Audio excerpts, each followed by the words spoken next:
don't think Ilona has done a recap yet. I've done 2 recaps. She did it last week. When? When did you do one? Last week. I did one with Percy, and I did one the week before that. That's right. You two ladies did a tag team. We just had to done one. recaps. I mean, I can do it again, but I already have like 2 inspiration points that I've used. I don't know if they stack or not.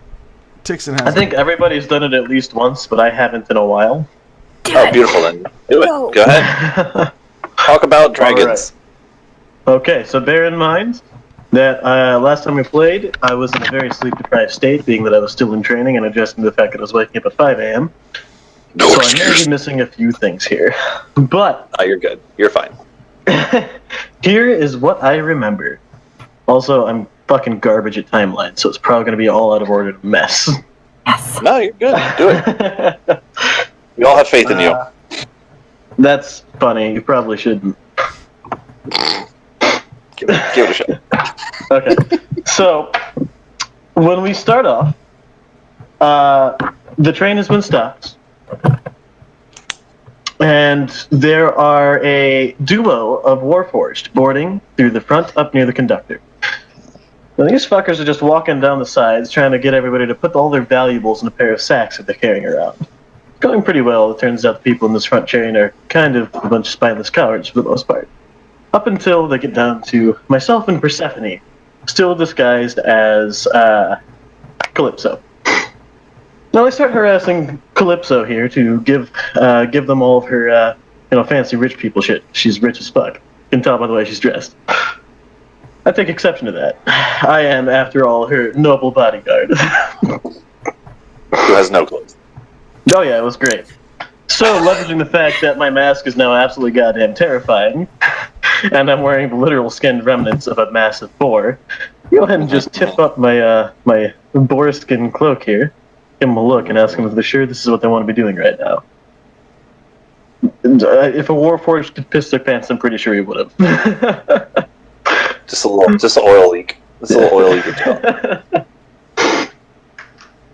So, needless to say, he doesn't get any of our valuables, and in fact, I take it a step further because he presses me a little bit and break his bag.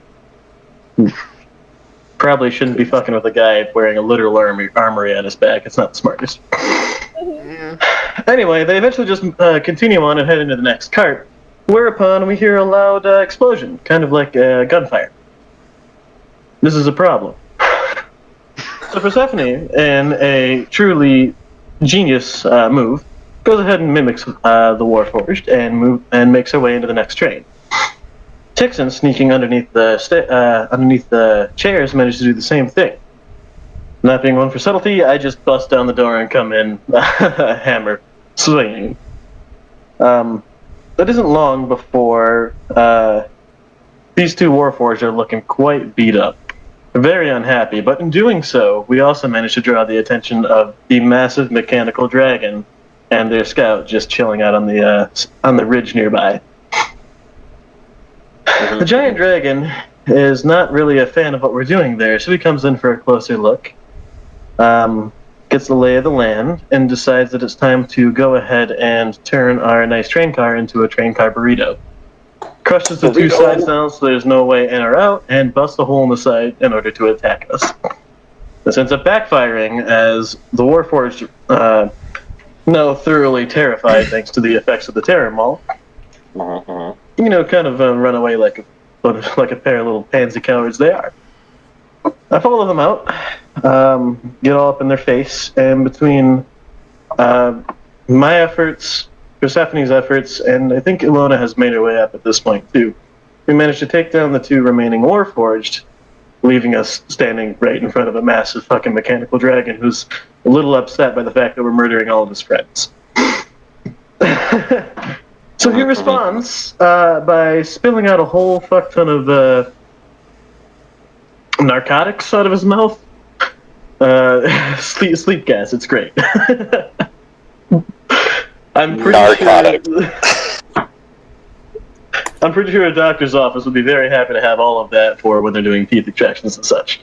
Unfortunately, it just knocks out pretty much every passenger in the vicinity, and kind of look like they're all dead until the ones that weren't affected start slapping them awake.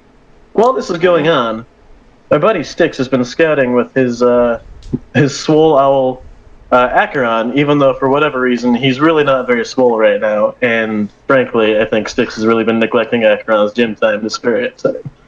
And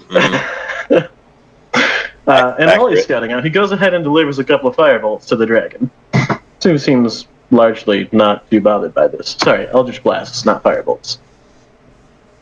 Warlock, not a wizard or a sorcerer. It's all good. Throwing magic shit. Fair enough. Yeah, throwing magic shit. In my defense, I'm a barbarian. I don't understand this shit. You just point me at things and I hit it. You're good. You're good. You're fair. You're good. Now, in a very clutch maneuver, Acheron carries a wild-shaped ferret sorcery, and they dive into the belly of the beast, quite literally, going straight through the mouth of the giant mechanical dragon into its chest cavity that sort of exists. I'm in there. Somewhere in there. Somewhere in there. Yeah. Acheron is immediately murderized to death, and Styx has betrayed his friend once more. First not letting him go to the gym, and then just killing him outright. And Sasori is immediately returned back to his water genasi form, whereupon he polymorphs himself into a giant ape. The fun thing about becoming approximately 16 times the size of a medium creature while inside a huge creature is... Something like that. It doesn't really end up feeling very good for the huge creature that just ate you. So the metal dragon practically explodes right then and there until you land a few more hits, and it actually does legitimately explode, killing a whole bunch of random civilians and horrifically brutalizing most of the rest of us. Thanks in part due to the lockets that Ilona came in clutch with, everybody manages to survive their death saving throws long enough for Sasori to get everyone back on their feet. And then we began combing through the dead and dying and doing what we can for those who are still alive, while helping organize those who were not, for their loved ones to find them, and for the rest of them to be respectfully buried. And at this point, I went to bed, so I don't know what happened after that. No, that's good. Continue. No, you're good. I'm sorry. Go ahead. Buried, returning to trees. I think that was about it. Oh yeah, an awkward sister between Calypso and Percy. Yeah, sounds about right. Yes, Calypso hugged Percy. She didn't know how to respond. Was it a Christian side hug? I think it was a back hug. Christian back hug? It was big sisterly Awkward? hug that made Percy go, I don't know how to deal with this. Just stood there. Percy doesn't know how to people. She only knows how to do routines. I don't know how to people, yo. I don't know how you do. Jill had a new toy to play with. Oh yeah, I had Did he? Oh yeah. I can't believe I forgot about that whole circumstance. and he thought he could get back to it. Nope. Jill, being an individual who was much more about the stomach than the brain, decided that a massive chunk of electrum would be delicious to chew on. It's like a It had jawbreaker. predictable effects in that it zapped him a couple of times and provided absolutely no nutritional value until Percy came over and told him to cut that shit out. Pretty much. It didn't Pretty really much. work initially, but eventually she was able to convince him that maybe eating the giant chunk of electrum was less than a fantastic idea. Was a less than fantastic idea. Yes. And he thought he could sneak back to it without her knowing. Yeah, he tried. I presume this did not go very well. No. What did he roll on a stealth? Like a 8 or something? It was less than 10, Yeah. I think. Wasn't it? He would have had to crit just to have a chance, I think. He rolled a 9, yeah. Yeah, there you go. All I can say is, what a god.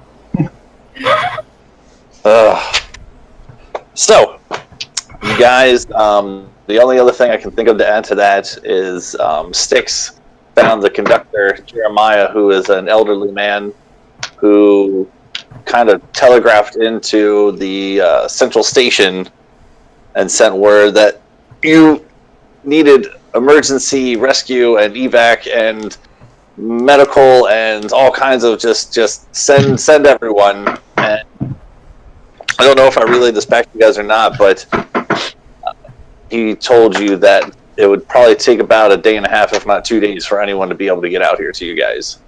Oh, it'd take 2 days just for someone to show up? Yeah, I sent you guys the map, right? You guys are in the little blue circle, the blue circle map. Yes. You sent us that. And as you guys kind of assess the rest of these cars, the massive wave of the tremor effect of the dragon smashing into the middle of this train set. I mean, if you've ever played with trains before, you know how if you just stomp the ground next to one of them, everyone else just gets all cluster fucked up. A lot of these rails, a lot of these cars aren't really like on the rails anymore. It almost would look more feasible if I did this. I thought you said there weren't any rails. Because the rails would disrupt the ecosystem, and Sasori would have to be sitting there doing a whole bunch of druid bullshit. No, it's like a magnet train, essentially. So there's a rail, but that's just so that it knows where it's going. It's not collapsing anything. The train is sentient? A sentient train. Machines. Machines are wonderful things. So I know it's kind of weird to think about, but these are kind of like it's like a maglev or something. Mm-hmm. They're not levitating anymore. I find this immeasurably disappointing, and my day is ruined. They have more or less kind of fallen straight down in on themselves. These are all clusterfucked back where the dragon is, obviously. And then it'd be more like this. Okay, so the stage has been set. Again, this was like mid to late afternoon when this whole catastrophe happened. Sasori with his memorial shrubs over there. What did we say? It was like an hour and a half kind of thing to do all that. So you're looking at around, the sun is kind of on its downward trajectory, probably like 3-4 o'clock, somewhere around there. You got a whole bunch of dead people over here. What do you guys want to do? Besides cry. Some of you are crying, I think.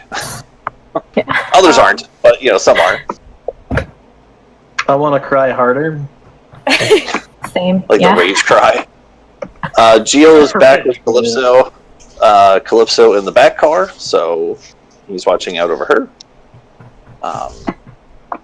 Studying these horses, would I know how fast they go? Yeah. That's what you'd like to do for a little bit. Mm-hmm. I think the best course of action right now would be to set up patrols to keep a lookout in case some of these bandits' friends come along. Which they might, considering there is an explosion. That's what I'm saying. So, Percy, as you, as you kind of take these, like one of the horses down here, you have a pretty easy, path, a straightforward path down here on the right. Can you guys hear me? Yes, Mm-hmm. but I'm saying that she just took one. I'm not sure. No, I'm would be studying okay it that she took first. I want to look at their mechanics and see if I can figure out how fast they can go, since Baymax has obviously claimed them. Yeah. So as soon as you go up and you start inspecting it, he's gonna go up, grab your hand, and just show you how to pet it, because apparently you're not doing it right. Oh. Thank you. It's not exactly what I was going for, and I'll pet it for a little bit longer until he steps away, and then I'm going to go back to Tinker check. Trey's going to approach and show you how to pet it again. Wow, that was a weird thing to come back into. Yeah, I guess you had your earbuds out at the moment when Sasori was talking about. Bray's going to come back and show you how to pet it. Oh. I'm just gonna whatever it was, I'm just gonna whatever that was, just gonna act like I didn't hear it. Would it make it better or worse if I specified that we were talking about the horse? Oh no, that'd be a lot better. That's fine. That's fine. Yeah. Without context, it sounds. I don't know where we were going with it. You would gauge that these horses go 80. Okay. They're fast and doesn't look like they really need to eat. There's some sort of refuel to them, but it's as you kind of look them over. Have you seen Styx's bike yet? Yes, I saw him pick it up.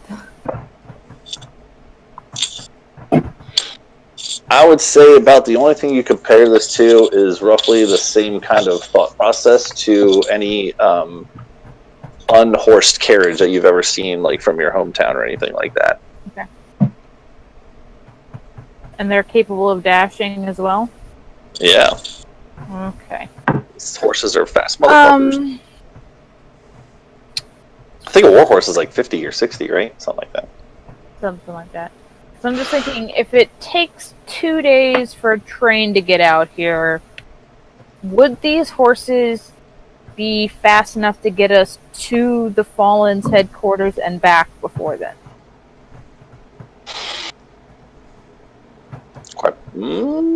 We could do math. You're saying Before I have do to math. do math, or first he does the math? I said we could do math. Before we do math, I'd just like to point out the fact that I am sitting at a grand total of 14 HP right now. Quite fucked up at the moment. I don't think it's a good idea to go anywhere before we can get at least a short rest, and if not a long one. Yeah, well, short rest, we have it. We've got plenty of time for short rest. Mm-hmm. But yeah, you would have had a short rest already just in the time between Sasori making his memorial shrubs over there, let alone anything else you guys have been doing.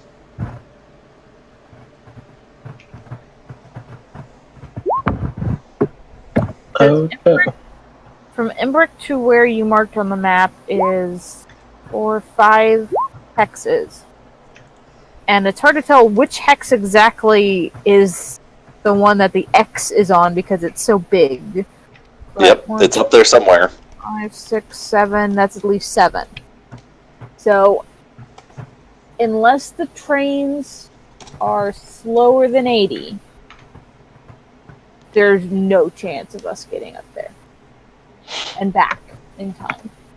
Getting back in time? Not so much. You have some options in terms of one-way travel. Like, you could go back to Amok, you could go forward to Embrick, you could go up to the Fallen. You're kind of right in that little 3-point Bermuda Triangle no man's land of 3 options. A 4th option would be waiting it out. I mean, this is for you guys as a group to decide what you guys want to do. Yeah, I was just saying if going up to the Fallen and being back in time was an option. Because we're not letting... Well, at least Percy's not letting Calypso finish the journey alone when something could still happen. Okay. Discuss amongst yourselves. Here's the topic. What do you want to do?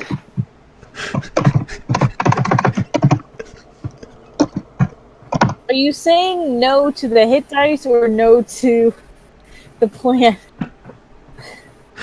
I was just saying no, and then when I decided to write maybe, Styx writes maybe first. It kind of looks like Styx just subverted your thought there and made you change your mind to maybe.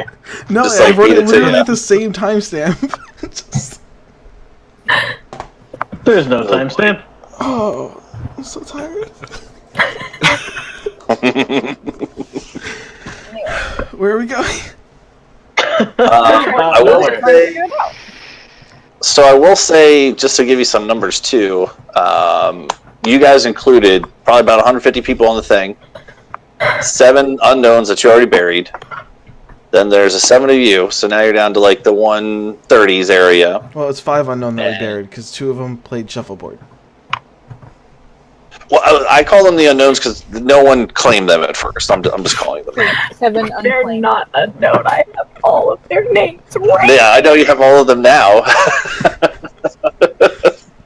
But yes, just for sorting purposes, the original unknowns, we'll call them that.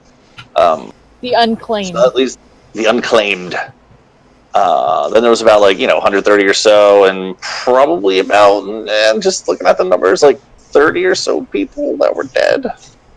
Besides the original unknowns or unclaimed, whatever the hell we're calling them. And what would we need to do to fix this train? I don't know. Move the massive dragon. Yeah, the dragon would have to be removed. Could we just move the broken cart? Move it out of the way. And then attach the other ones back to the okay ones and align them back up and go on our third day. We'd also have to clear the track, because it was blocked in the first place. Okay. Is that all? Is that all we have to do? Sound about right, Kyle? You can certainly try all of those things. It's just a matter of if you want to do it or not. I'm trying. I'm watching. I'm up in the clouds observing. Just want to see what you guys want to do. I don't have a problem with trying to fix this, but I sincerely think that we need to at least set up a guard while we're here. These people are civilians, they're not set up for fighting. It's bad enough we already got these people killed. We might as well do something to keep the rest safe. Yes, but moving would probably be our better option than just sitting here. I don't agree. This is a set point, a known point, and we have transport coming. Moving just complicates things. Not to mention, Do we, though? if something were to come after us, it's probably more the Fallen, which we sort of want. Do we, though? Yes. We literally have civilians who can't fight. I think we just said that. No, we want them to take Calypso so that we can find out what's going on. Yes, but taking Calypso, does that mean you're endangering everyone else on the train? Not There's a lot of necessarily. people aren't involved here. I don't know. They came on and shot some random person. Yes, but they didn't shoot all of these people. No, the dragon shot them with its mouth. In response to us. Do you want to ask some of the people who had seen the man get shot and find out what incited the incident?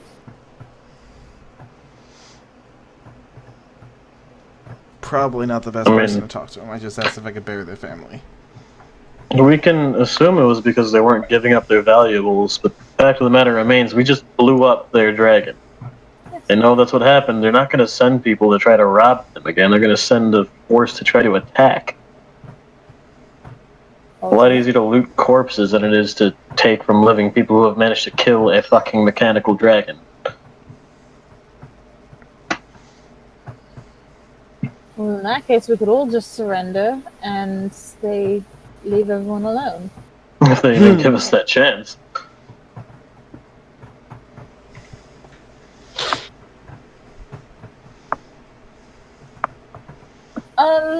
Look, if we still want to lay the trap, I think if we can find somewhere to put all the other civilians that they'll be relatively safe, I think we can do it. But I'm not willing to endanger all these people. I'm not. I have to agree with Frank. I do want to find out for sure why they shot him, just in case, though. I do assume that it was because he was resisting. But, who's good with people? Alona? I'm actually surprisingly good at talking to people. Are any of us good with people? I know some of us are. I'm really good at Gotta roll up a sorcerer next time. random shit. Who's proficient in Tixon people? can do almost anything. Do you got a want to Decent ask persuasion. It's a +3 persuasion. There's probably someone better. Rogues. I mean, I'm good at persuasion, but I'm not good at people. I don't think any of us are able to person at all. There's a reason Look, we joined the I guild. just my primary method of communicating with people is take hammer, place in face. I don't think that'll help here. Probably not. I mean, I can light on fire. That doesn't help either. Sure. Fire can solve a lot of problems. This isn't one of them. Sticks, what were you saying, man? There's a reason we all joined the guild. We're all really great with people. Is it gonna have to be me talking to them, really? Probably. Fine. Six, did I ever tell you what I caught Jill doing with the bodies back in that graveyard? No. No, he wasn't even burying them. He was just tossing the corpses in a... I think he was gonna, like, throw them down a well or some shit. I had to stop him so that we could get them buried correctly. That This sounds. was me. This was me being the humanitarian one. Right? Do you see my face? What face? Exactly. I was being the human one.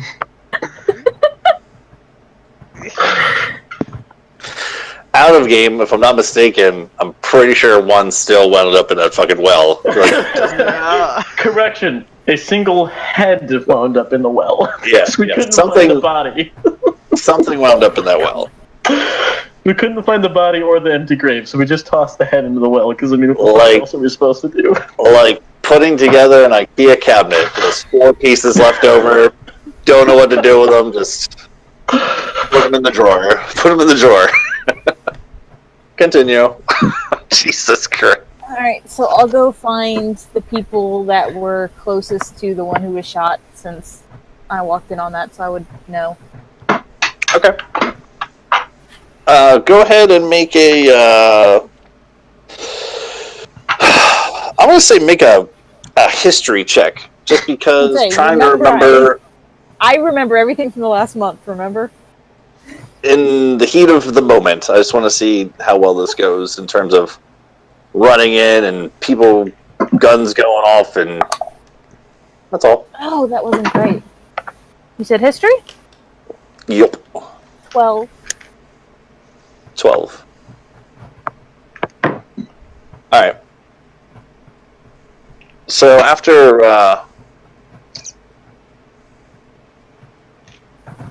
whatever my computer's doing. A very interesting and wide variety of drugs. You know, Oh. the usual. As you do. So as you ask around a little bit, you know, who was that guy shooting at? What happened in that car with the thing? As you guys walk around and start questioning some people, you see there's this little halfling man kind of sitting off to the side, and he's kind of like using his shirt to like bandage up part of his elbow still, and it's just kind of like holding it a little bit. He goes, "Yeah, over here." And he just kind of like sits up from the ground. I saw what happened. Just a little halfling man, just little silver hair. Let's give him green eyes, silver hair, green eyes. Would you mind telling me? Yeah, they those big men with the hats, those weird hats. I've never seen hats like that before. They had really weird accents, and they were asking everyone for money, and I mean, none of us really have money to begin with. And this one guy said that he wasn't giving them shit. Never heard that word before. I don't know what that means, but he said he wasn't giving it to him, whatever it means. And so the guy with the cowboy hat like pointed this thing, and it made a loud noise, and then some other people came in, and there was another machine man with a hat on, and then just all hell broke loose. There was people, other loud noises. I don't really know what happened after that, but that's all I really saw. I just ran. Who was this man? It was like I don't know. He was just a regular human man, just like a little bit of a mustache. I've never been able to grow one. As he points to his face, it's all like clean and stuff. I've never. Just this little mustache on his face. That's all I really remember. It all happened really, really fast. I'm sorry I can't be of more help. Did you see the big? He kind of like holds his one arm up because it's like looks like it hurts to hold the other one. Did you see the really big dragon? I've never seen a dragon before. I did. I was in the first car I when didn't it even- attacked, so I was saved from most of it, but it was something. I just didn't think dragons even existed anymore. It was breathing fire, and it blew up the ground. Ow, God, don't do that. Don't do that, Gary. Okay, sorry. That's all I really saw what happened. Okay. Who stopped that thing? Who stopped them all? Someone was fighting them back? There was a, I saw the man. That's right, I saw the man, he had like no face. I saw a man with a mustache, I saw a man that had no face. It was just all weird looking.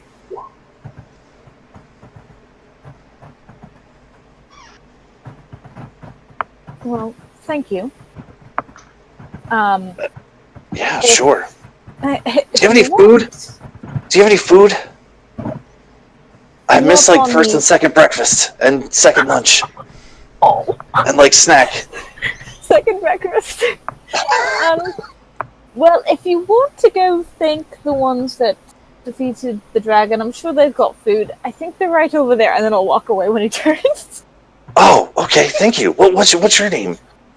Calypso. Oh, that's pretty. Oh, okay. Thank you. All right. Over there, those guys, as he points to all of them. I point to Frey specifically. All right, cool. Which one do you point to? Frey. Got it. Okay, cool. All right, he's gonna start hobbling over there. Can I go find the body of the man that was shot? If Frey's talking, you're muted. I don't know if he knew that or not. I think someone's in his kitchen. And he's Yeah, no, I'm muted. My best friend just got home from work, so I'm chatting with her. You're good. Mute it up. Mute away. I can still hear though, so don't worry. I'm keeping an ear on. You're good. You want to try to look for the body of the guy? Mm-hmm. Okay.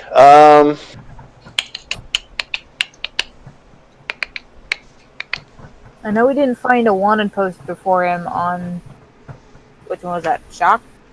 But I still want to see if I can figure out who he was and maybe if there was an ulterior motive more than just resisting.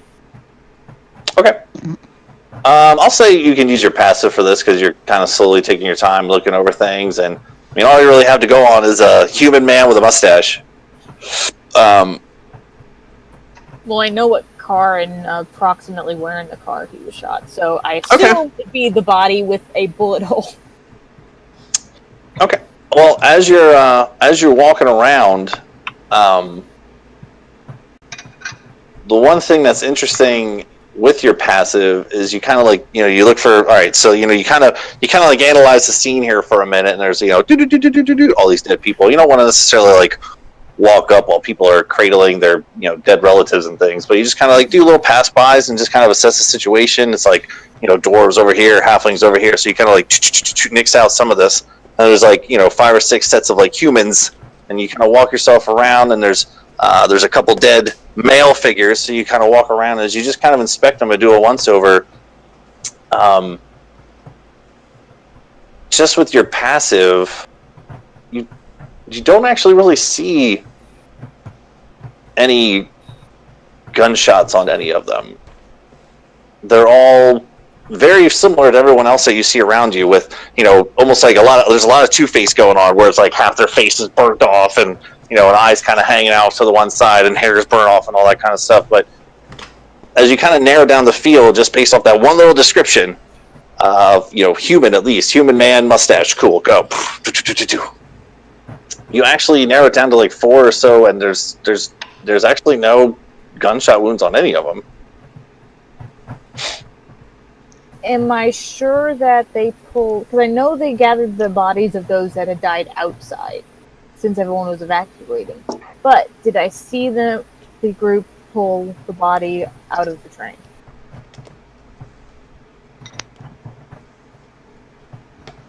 I don't know. Did you guys pull bodies out of trains? Because if I I didn't have see heads- that, then Yeah. that's where I would have looked first in the train. I would have, yeah. Okay. I saw some people go no, and some people go yeah, so I didn't know which one it was. I would have. Like, yeah. Okay. Just Alona pulling dead people. Okay. There are some I can help in with this. I am Swole Boy. Okay, swole. All right. So in the crush car, I mean, there were some people in there. To add to that overall, anywhere between that 30 and 40 mark, including the 7 unknowns.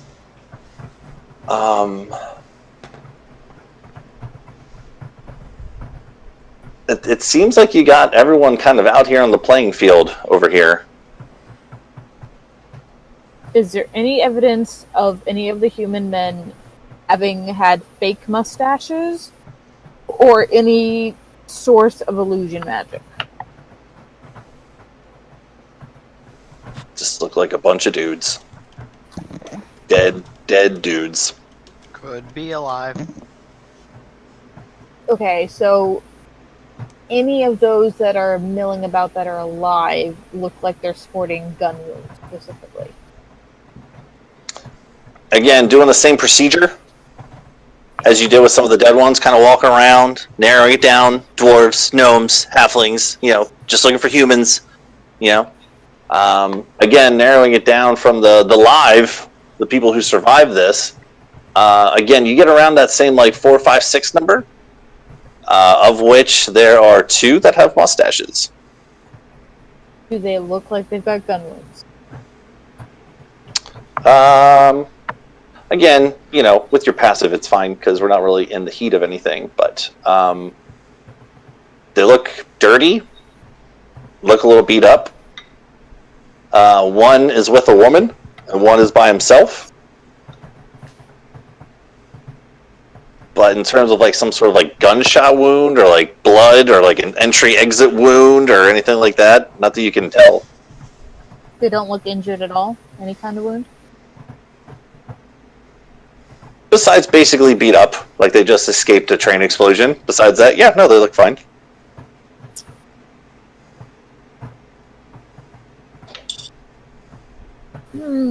Okay, I guess while I'm doing that, Gary's going to be talking to Fred, and then I'm gonna go up and get some more information out of him. Okay.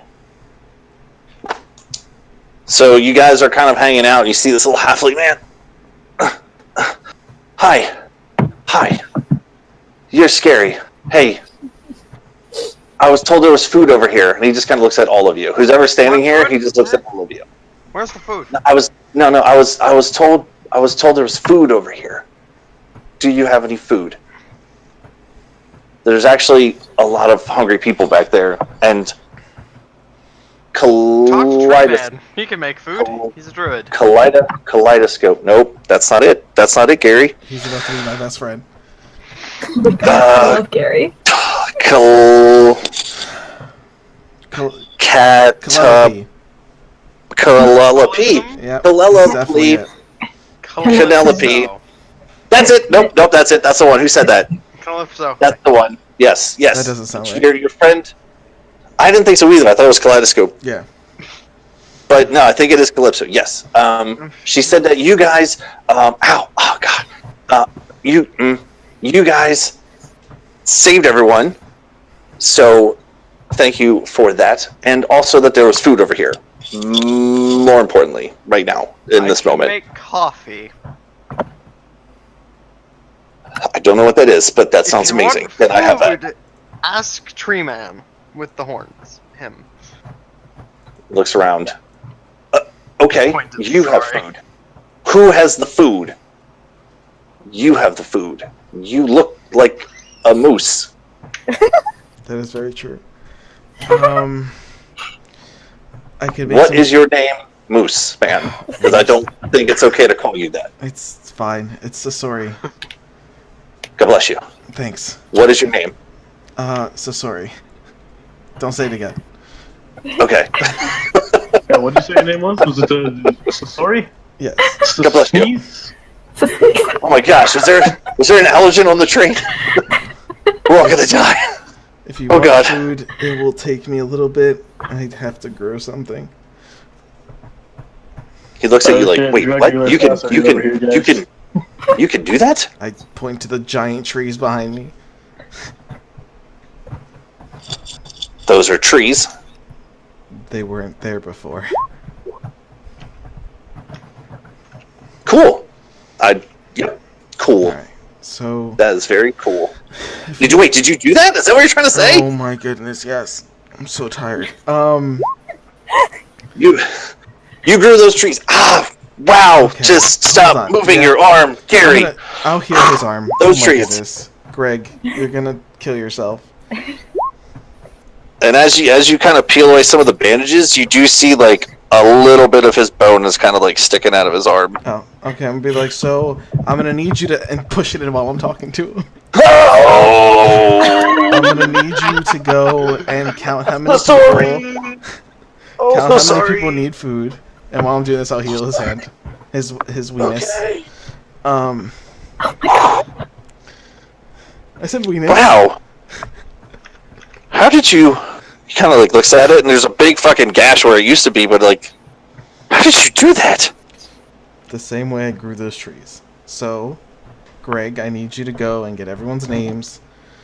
What kind of moose are you?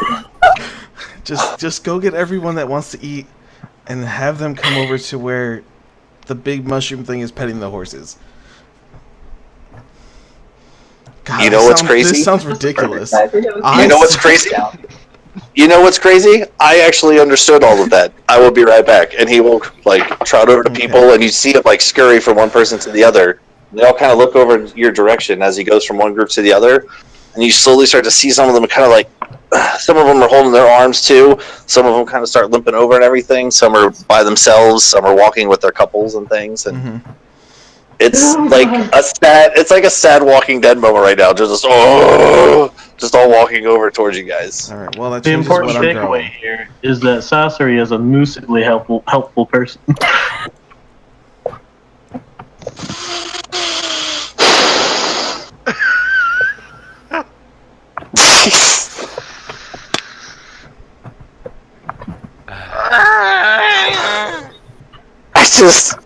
I just can't, man.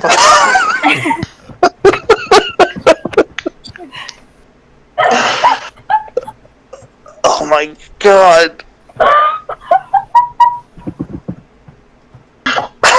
You guys made my best friend laugh because she heard you all being disappointed in me. Even better. Even better now. Even better. Wow. We can only go up from here. That's Are you sure? that's what I'm We can thinking. only go I don't know. We're about to find out, I'm sure, at some point. This is private Addies. There will be consequences. Okay, so you have some hungry zombies coming over your way. How many? The non-threatening zombies? kind. Between the ones that actually like got out and some of the ones that are injured, there's probably about 40-50 people heading your way. Holy jeepus. Okay. There goes all my first level spells. That's a native Sasori druid village tribal tongue. Yeah. Holy pajeepus. I guess I'm gonna cast 5 slots of good berries, which gives me 50 good berries, which will heal them for 1 point each and give them food for 24 hours. So Okay. all the freaking spell slots. So Sounds like as a you very kind of good use of the spells.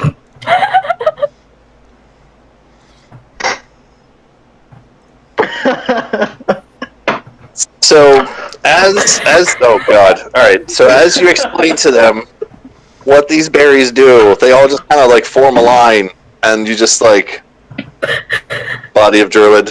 You don't have to do that. But anyway, they're coming up and they just like open their mouth and like giving the wafer, but you're giving good berries. Just Yeah, you feed about 50 people, man. People. Yeah. And Peoples. 10 of them. And they all get 1 hit point. All of them. Which is like half of their shit. Yeah.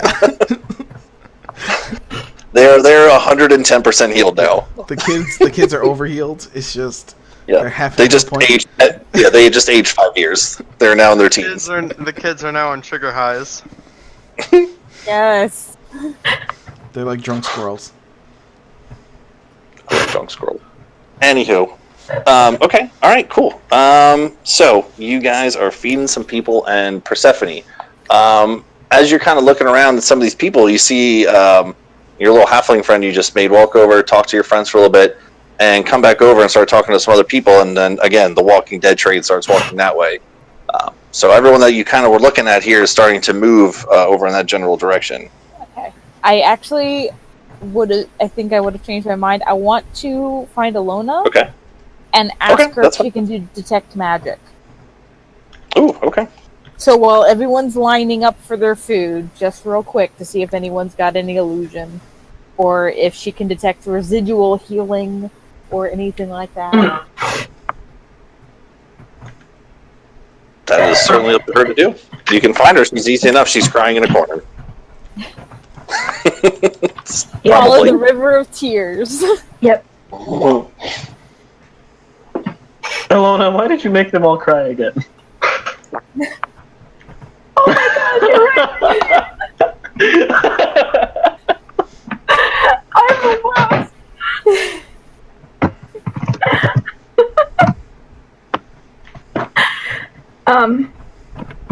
Yeah, so if Percy asks Alona to do that, then, yeah, I can, it'll take a little bit of time. It's not something I can do instantaneously, but, yeah, I'll check it out. Eventually I want goggles that'll do this for me, but is not here, going to actually, I'll pick off a set of goggles I have and hand them to you. You can use those for right now. It only has 1 charge, but... These detect magic. Briefly. Like I said, it only has 1 charge though, so try to use it where you are closest to people.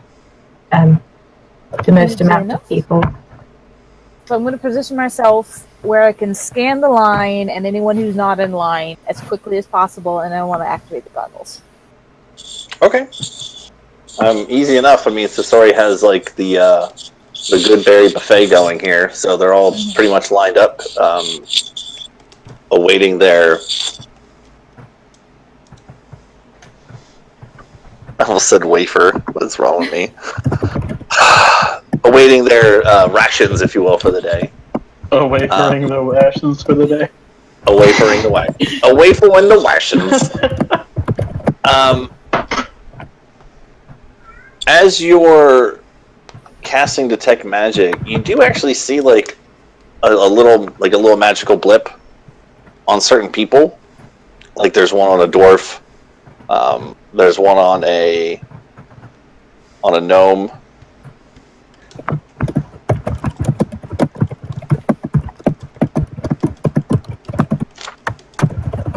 And they're kind of like sporadic, that you might see like 1 or 2 more blips, but nothing pinging like a full body, like, detect magic has like a certain color to it, and it's only like, if it's on an item or, like a trinket or something like that, or like a full person, but you don't actually see anything like on a full person, just like little blips on people. Like there's like 4 of them. Okay. I believe detect magic also tells me the school of magic.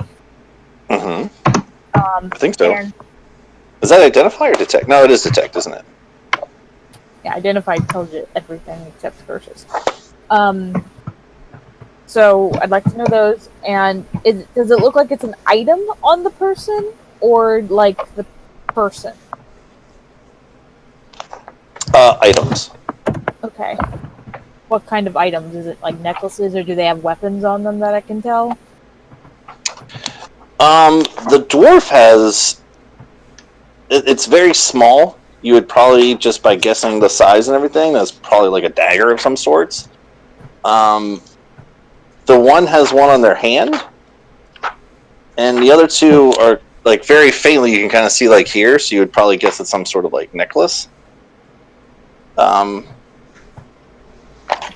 one.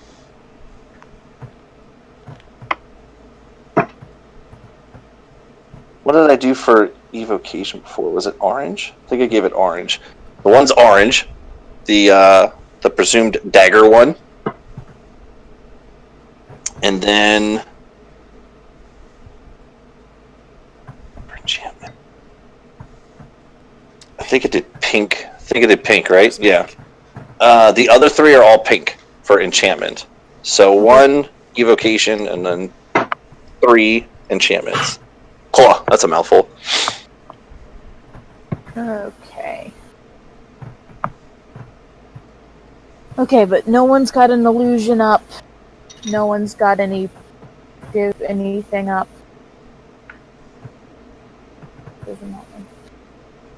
Alright, I will give the goggles back.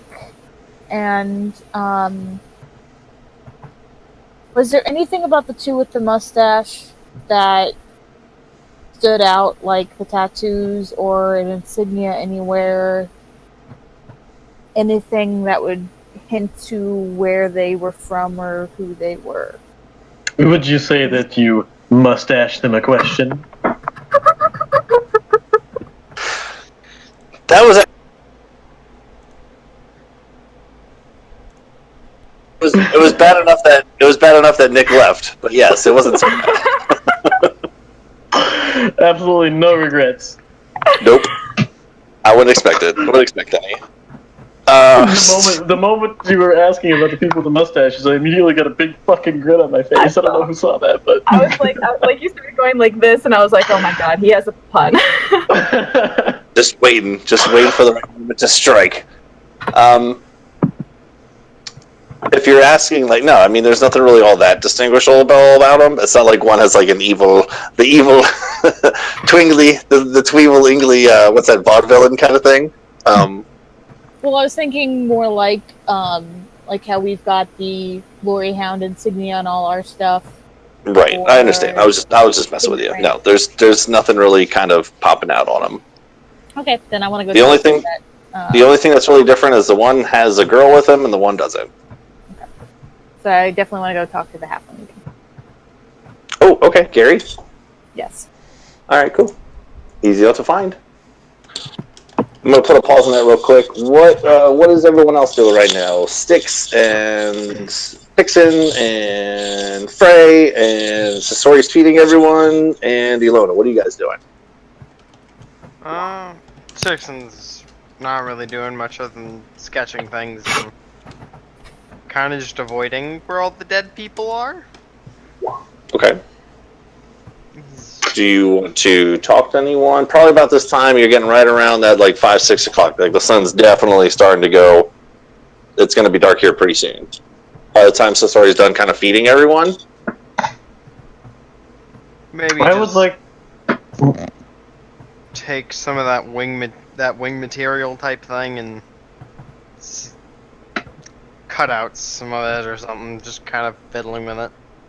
Kind of sounds like you're just winging it.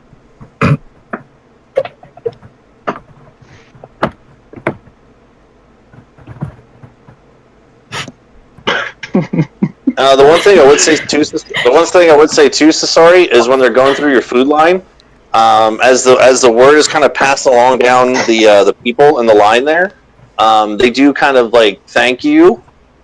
Some of the people as they come up, but they're like, oh, just I don't know what part you had in any of this or your friends, but we've heard that someone fought back and slayed that mechanical beast.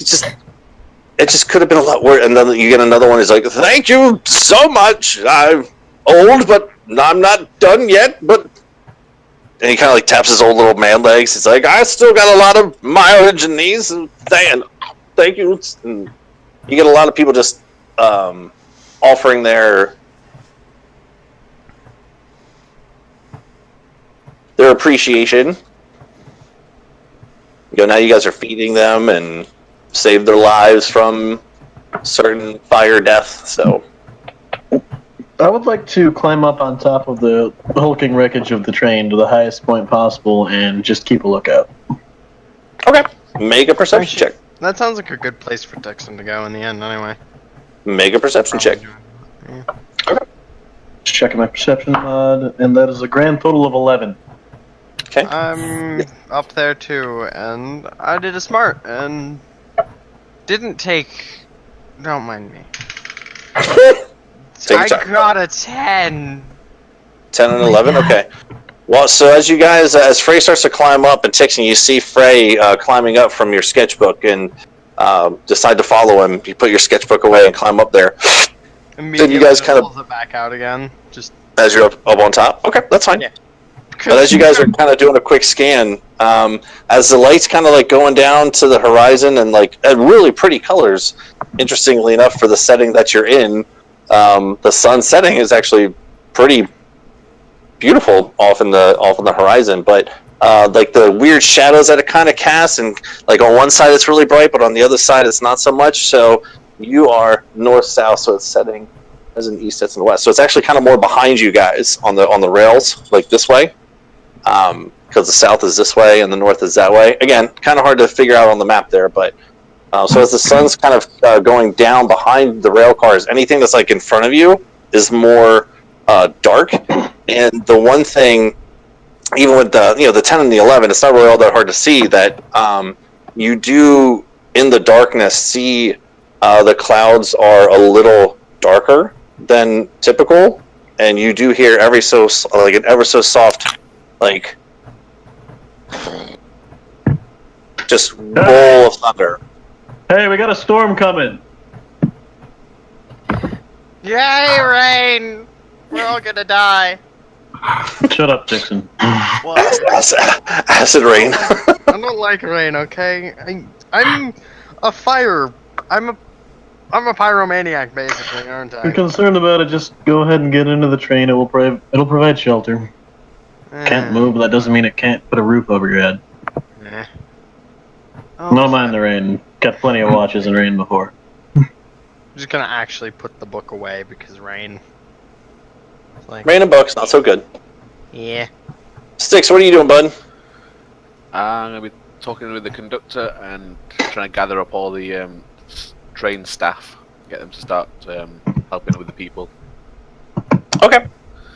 So, over the course of this time, Sticks, what we could say that you're doing, if that's what you want to do, kind of like crowd control, really, is you can work with roll a persuasion check.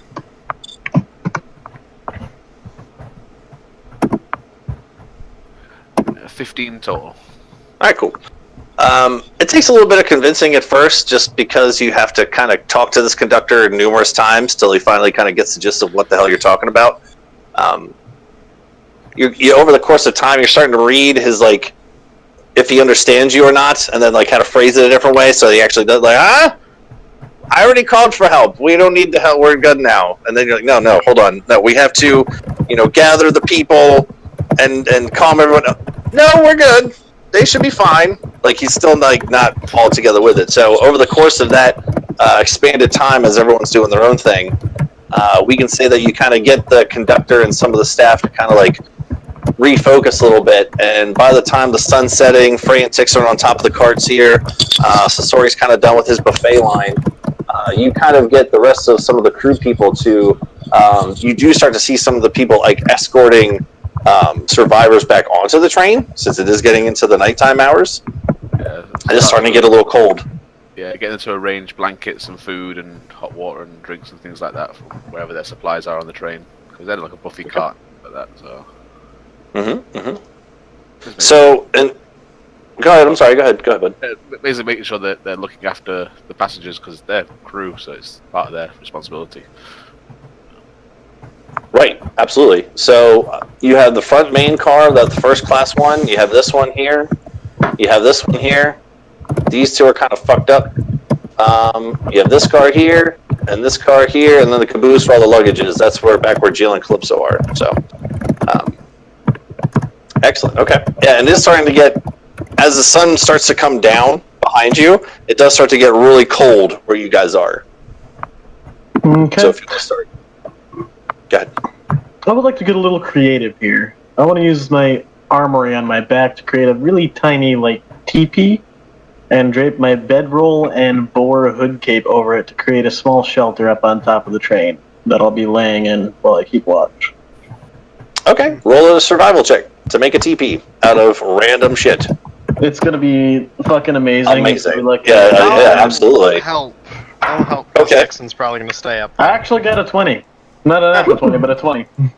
Oh, dirty 20. Okay. You want to roll it again just because Tick's helping you?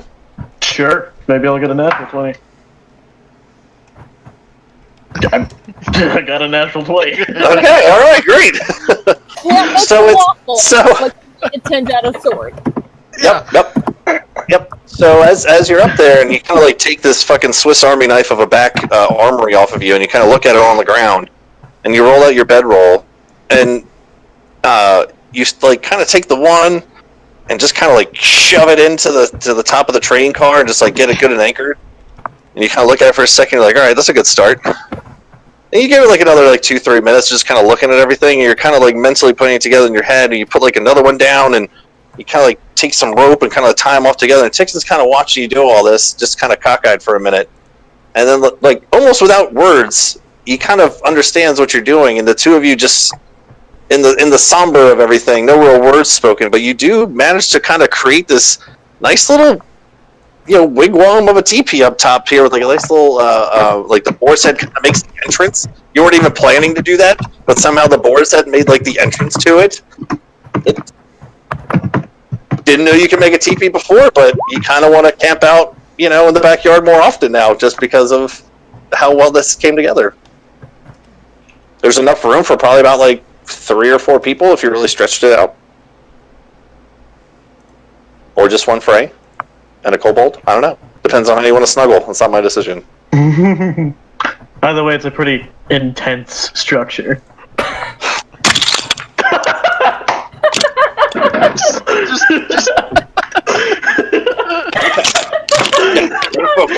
We're gonna focus. We're gonna focus. It's gonna be fine. Okay. I lost my hat. I'm gonna put my hat on.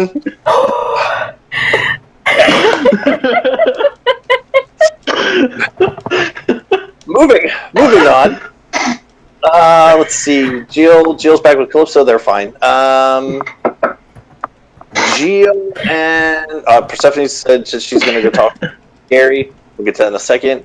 Sasori, you have Baymax and Ilona and Styx. So Styx, once you're kind of done with all the rest of the crew, you can kind of come back. Sasori's done with his buffet line.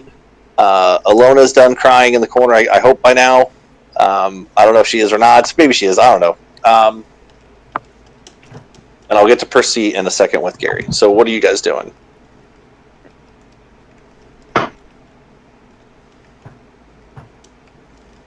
Sasori. Is that directed at all of us? Or okay, it's Sasori, Ilona, or Styx. I just want to know what they're doing before I hop back over to Percy with Gary again.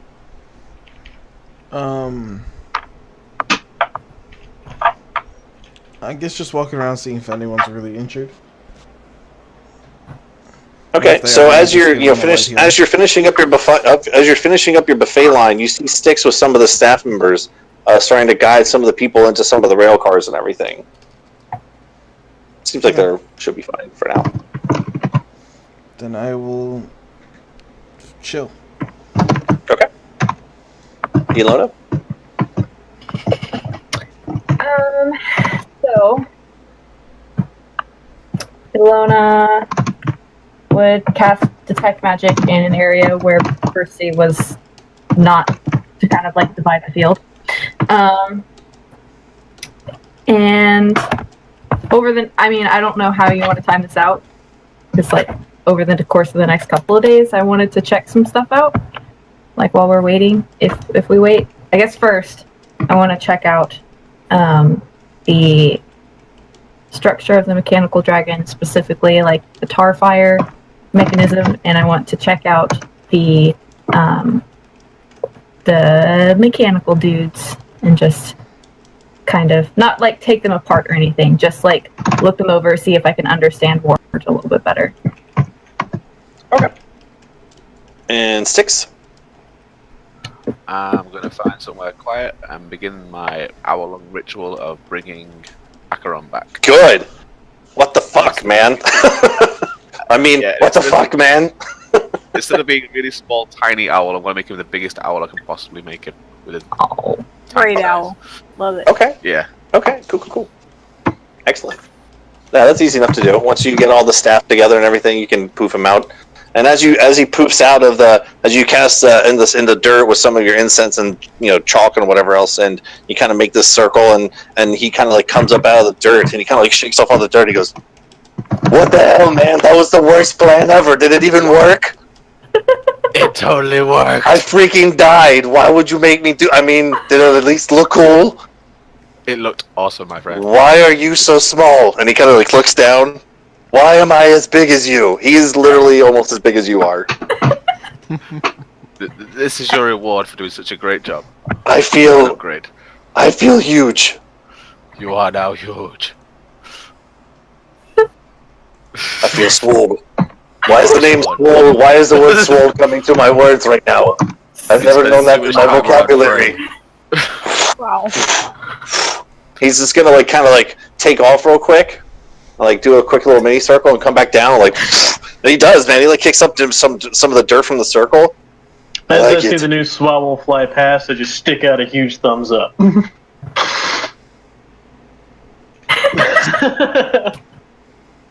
kind of like lands back down. He goes, "I like this. This is nice. Why was I not this before? What happened?"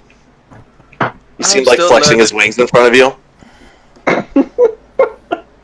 This is a learning experience for both of us. This is the most broy owl ever, and I love it. I like it. I like it.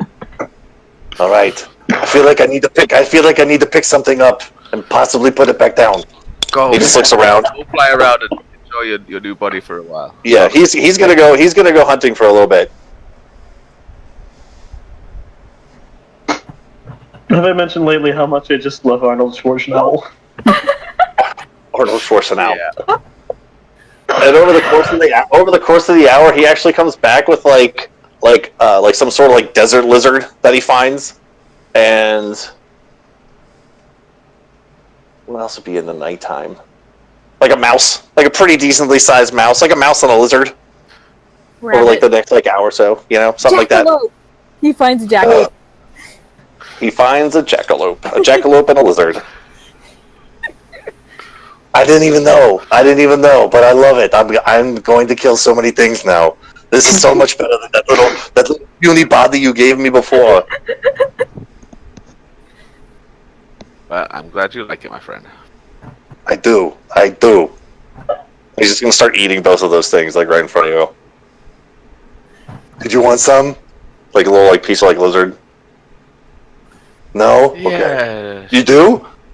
I'll have a little bit. He kicks the jackrabbit thing over, jackalope. I think what you meant to say is, I will have a little bit. No, just me. I will. I will have some. There you go.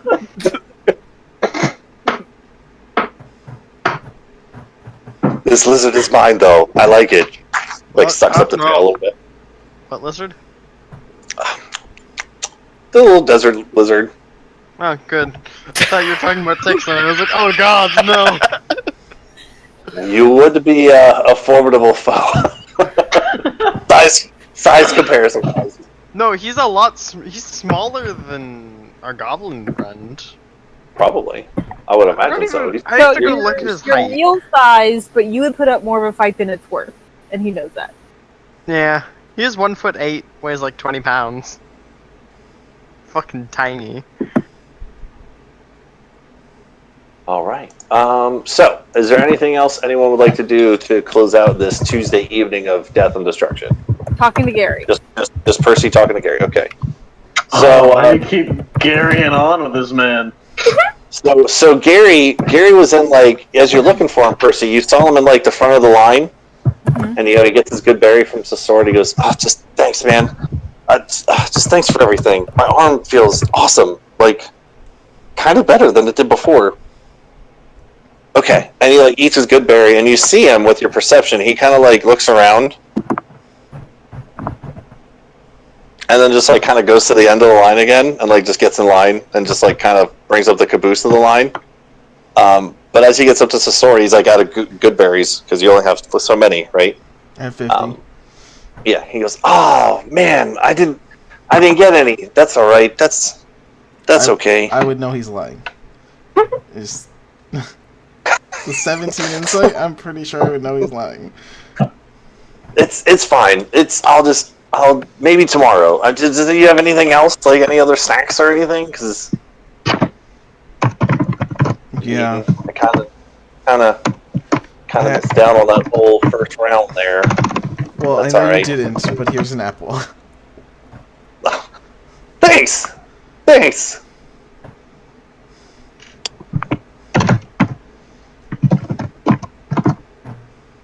Yeah, I'm sorry. I did. I went. Yeah, I did. Yeah. But thank you for the apple, though. Thank you. That's No problem.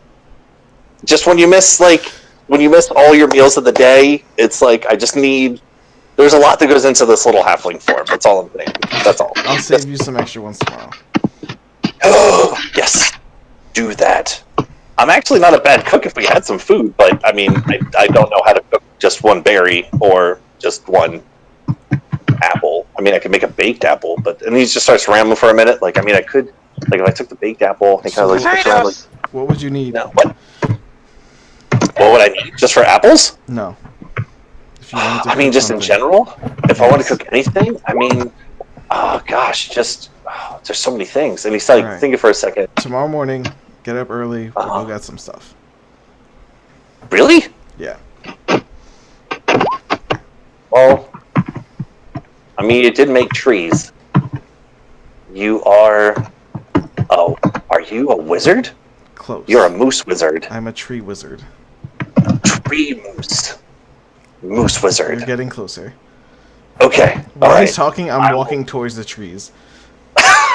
Okay. Just walking away. Yeah. Okay. Well, okay, I'll see you in the morning. Wow, that doesn't hurt to do that anymore. See you in the morning, Yeah, I'm gonna go moose sleep wizard. under the new trees. Okay.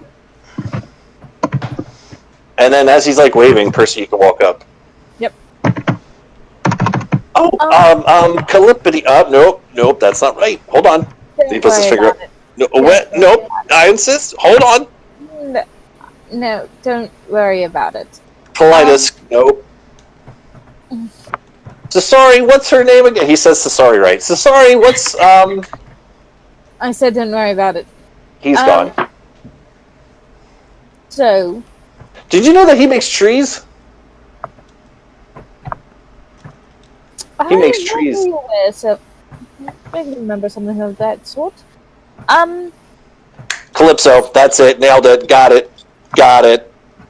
Yeah. Cool. Okay, I'm sorry. Go ahead. I'm just a real stickler for names, and I totally forgot. I'm sorry. Go ahead. Continue. So that man that Calypso. was he killed, or was he just injured? What now? Who shot who? What? The man that was shot on the train, was he killed or just injured? I don't remember anyone getting shot. I remember the big man with the big booby thingy pointing it at someone. It's really loud. And then it And went someone off. else came in and did that too. You said he pointed it at somebody and it went off. That means he shot yeah. somebody. I don't know. Is that what it does? Does it hurt or something, or how does that work? It hurts a lot, from what I've heard. I don't remember anyone saying that they were hurt. He kind of like puts his head up to the sky for a minute. It's like really, it's like dark now, dark. Well, can you find the man that they were pointing at? Sure, probably. He had a really weird mustache. I told you about the mustache, right? Yes. It kind of like came out to a point. He kind of looked like like that. Can you? He just keeps doing it over and over again. I don't have any hair. But yeah, I could probably find him. Why, you want to go find him right now? Just point him out. Okay. Yeah. And he just starts walking towards some of the trail cars. The train cars. I'll follow. Okay. As you walk and walk and walk, and walk. He kind of like looks around. He's like, "Hello? Nope. That is a dwarf. Nope. Hold on." And he's just like walking through the first car. Gets up to the first car. Comes up to the first car. And then he's like, "I don't see him. Hold on." And he gets back out. He comes back down around. And right about down around this train, if you follow him the whole time, he's kind of like looking at some of the sleeping things. He pulls some of the curtains.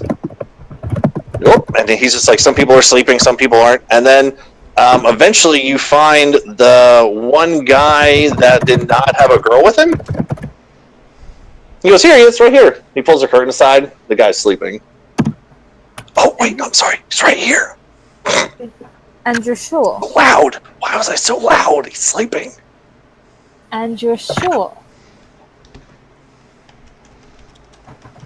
Yeah, I think so. It's kind of dark in here, but it looks like him. That's a sweet mustache. And you do see now, the guy sleeping does have a really sweet, like, really thin mustache. Almost has, like, that little bit of the curl going on at it, but it's just, like, just a little bit of a point. Supervillain mustache. Yeah, it's so close to supervillain, it's just, like, baby villain. He's just a mini boss right now. Not quite right yet. Yeah, just mini boss. Yeah. So, I think I am going to. Should I wake him up? Yeah, I'm gonna wake him up. I'm gonna wait till Gary leaves, and then I'll wake the guy up. Oh, is that all you need? That's it? That's okay. Can I go? Am I good? Am I good? Yes. Yes. Am I good? Thank you. Okay. You're so helpful. Yeah, thank you. Do I thank you? Yes. No, I don't. Yes, I do. Thank you. Go find a comfortable place to rest. Calypso. Harrowing experience. You need lots. Yeah, but sorry, Moose Man, like, fixed my arm. Did you see that? Does he do that all the time? Do you know him? Do you know him? No. I kind of want to follow him around forever. I traveled with him once. Anyway, he wants to make breakfast in the morning. I don't know what that. I don't know what that means. Think of the waffles and just. All right. Well, gotta be better than some. Thank you. Thank you. I don't know what for, but no, thank you. You've had such a hard day. Go rest up. Right. Right. And he will exit the car.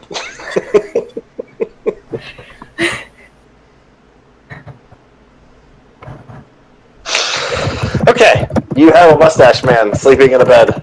Yep, I'm gonna wake him up. Kind of like rolls over, and you can see him now. Well, not really. It's still kind of dark in here, but the thin mustache to him, kind of like parted hair in the middle, kind of still disheveled a little bit from everything. But what? Who is it? What do you want? I'm sorry, but I heard that you were the one that the machine men were harassing.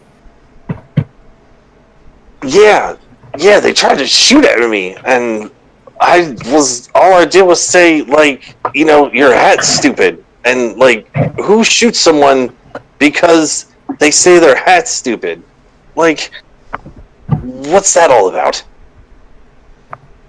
I am not sure. Did they actually shoot you? No. Just shot at me. It was really close, but apparently don't make fun of people's hats. That's all I really learned from that, besides everything else that happened today. I want to see if he's lying. Do I believe him? You can certainly roll an insight check if you like. That wasn't horrible. 14?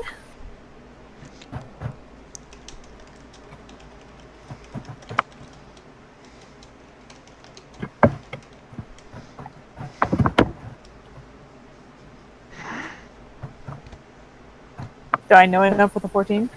Oh, sweet. It seems...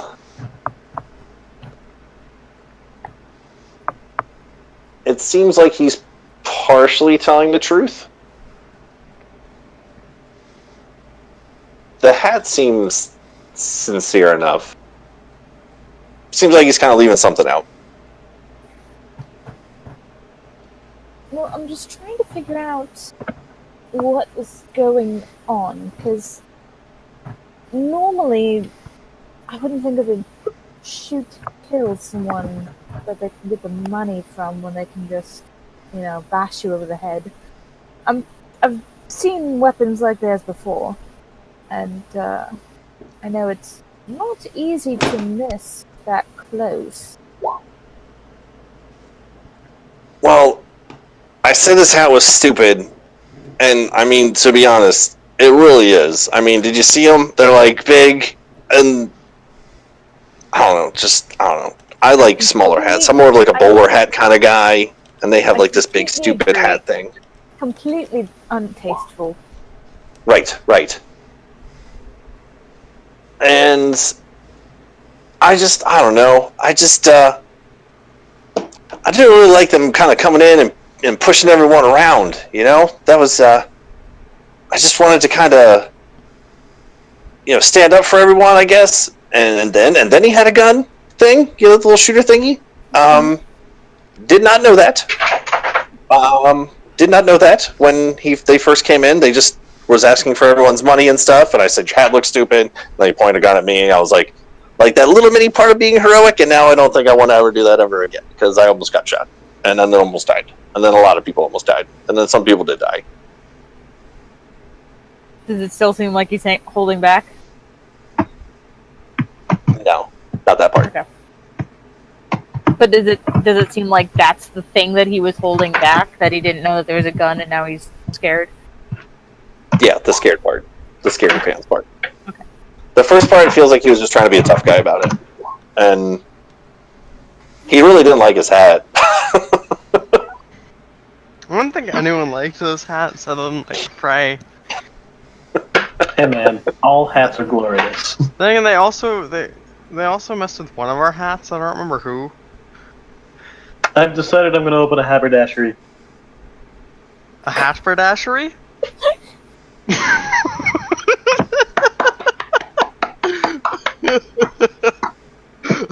Yes, that will be its name. I'm so sorry. I didn't catch your name. I'm Calypso. Oh, Vincent. Vincent. And now that his eyes are kind of adjusting to the light a little bit, he goes,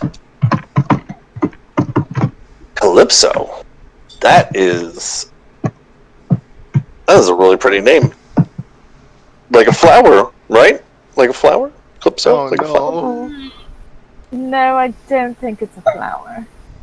Are you sure? Is that a lily? Flower, Calypso? It's very pretty, though. Are you... I mean, it is kind of late, and he kind of now, in this boxcar where the sleeping car is, it's like these little, 5 long, 2-3 feet wide, maybe just enough to fit like one person in. Has like a draw curtain across it, and that you pull across to talk to this guy. And he's kind of laying there on his side, and he goes, I mean, it's kind of cold out, and I mean, he just kind of like scrunches over just a little bit, just to see where it goes, just a little bit.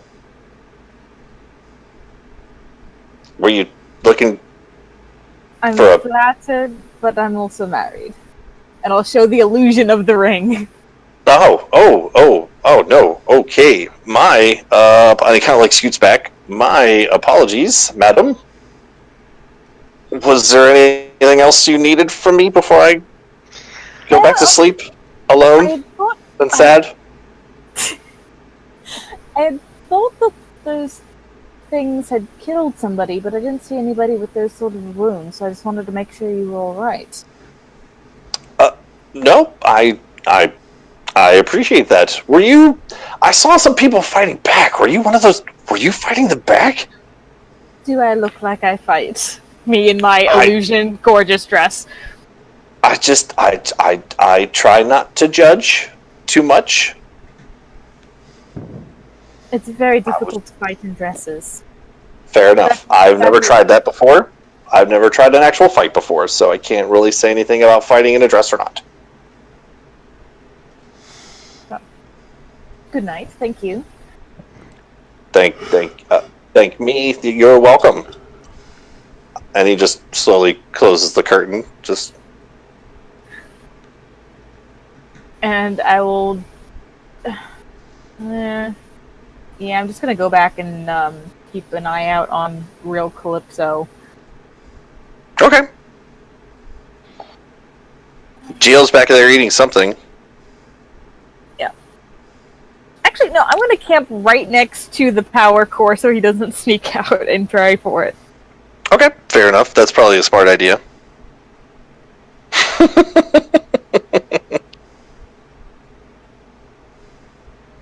All right. Is there anything else anyone else would like to do on this fine Tuesday evening? Not get struck by lightning? Okay.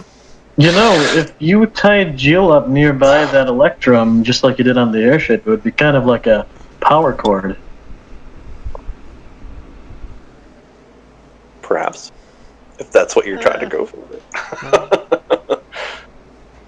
That is exactly what I'm trying to go for. So, for the course of the evening, everyone has made their way into these rail cars, and I will say, whenever I think it was Frey mentioned that there was a storm coming, Ilona's not going to go inside. She's going to stay outside. Really? okay. Texan's kind of just chilling up in the watchtower thing with Frey.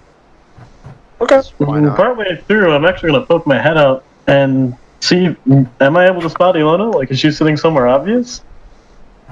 It's just Depends on where she wants to sit. out in the middle of an open field.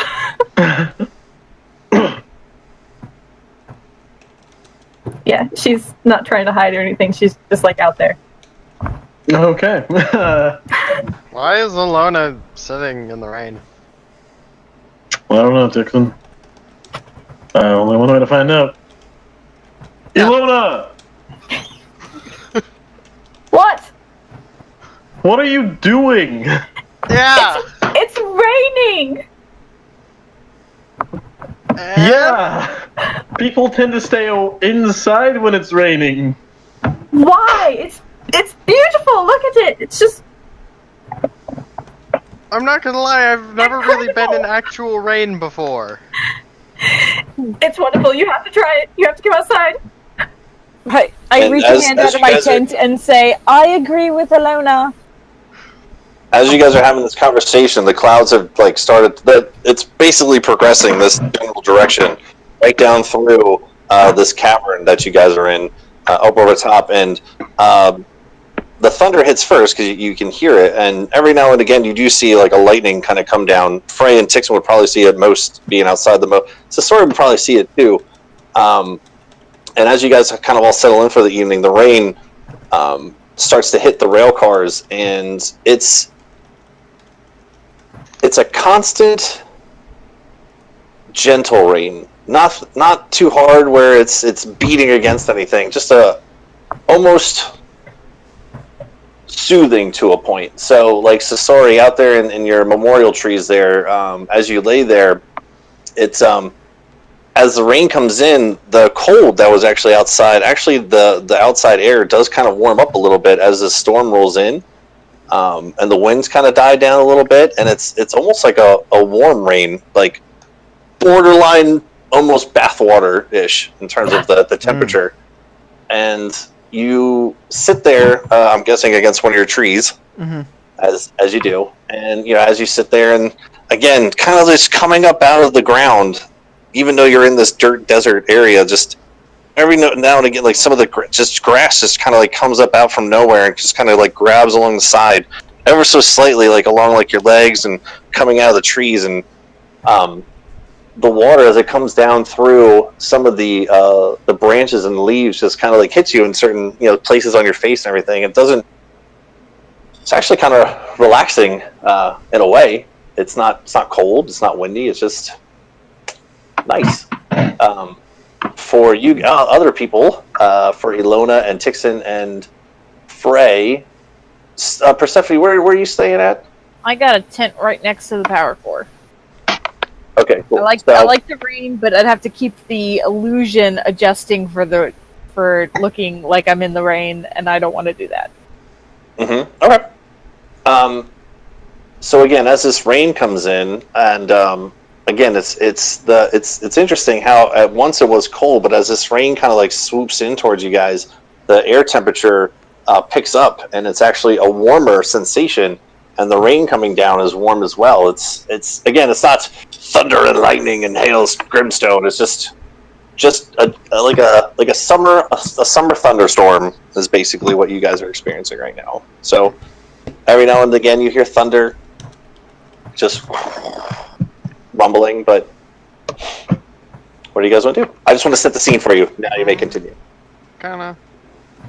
Like, very slowly gonna step out into the rain, just like, oh, it's actually kind of nice. Frey, you should come out here. It's actually kind of warm. Okay. Alright. But through all the trouble of making this shit, no one's ever gonna use it. I mean, hey, we're gonna sleep sometime, don't we? I'll sleep in the rain. And so Freylos comes out from his lovingly crafted tent. And goes on and says, we shouldn't stay out here too long, though. I mean, I had quite a few instances where people who stayed out in the rain too long ended up getting really sick. That sounds During unpleasant. training, it's not fun. By sick, do you mean someone ate a bad mushroom kind of sick, or...? No. Hmm. More along the lines of coughing up lungs. Ah! So eating one of the wrong mushrooms. Got it. I really don't know what kind of mushrooms you're finding that people are eating that are causing them to literally cough up a lung, but I'm concerned. Don't eat random mushrooms in a Kobold Warren. I learned by watching someone else do it. Didn't go well. They made a bold decision and it didn't work out for them very well.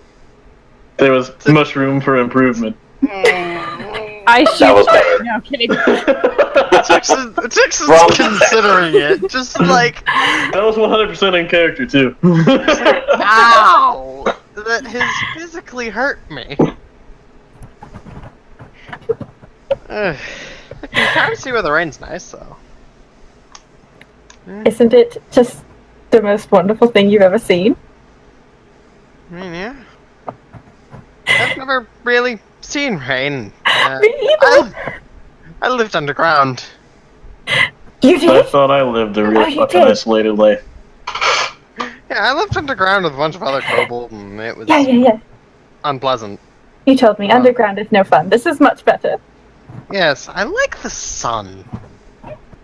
Even though blind, I like the thing that hurts me. Sun I hurts like my the eyes. thing that hurts me. Yeah, it hurts. It hurts my eyes. Frey's just gonna give him a little bit of a look, and then just move on. Hey, no, not like that, Frey. No, no. I'm sure I don't know what you're talking about, Dixon. I know exactly what you're talking. I don't know. I if didn't he's say talking anything, about me, Dixon. Well, at least it seems safe, kinda. Maybe. Hmm. It's just rain, I mean. No, Actually pretty it's warm, I think we should be okay. rain. It's not just rain, it's rain! I'm totally fucking baffled by their incredible enthusiasm for rain. Alona, is there anything you don't get enthusiastic about? I mean, I haven't met anything yet, no. Alright. Well, it's good though. Keep that habit. Do you know Makes what life more fun. you know what I hear is better than rain, though? What's that? Snow. Shit's cold as fuck. What are you on about? What's snow? It's like if rain freezes and it's really soft and you can like pack it up and like build things with it and you can throw it at people. It sounds Wait, amazing. throw it at people. And Oh, I you approve of this. lie down it. It's actually quite wonderful. Oh, I hadn't even thought of that. We have rain. Rain! Yeah. I did it! I One won time when it's D&D! appropriate to rain on the parade, I guess. God God. It does seem fitting that it would rain today. I'm Yeah. sort of glad that the sky is also sad. I don't know, it makes me feel better. Is that weird? No, I understand. It's almost like it validates those feelings, kind of. Yeah. Yeah, it's a good way to put it. That makes sense. Gonna kind of pull out my orb. Use that last charge for the day just to see if at all I can see snakes. Just trying to overpower whatever's blocking it as much as possible. Even though it probably doesn't do anything, I'd imagine. Yeah. Yeah,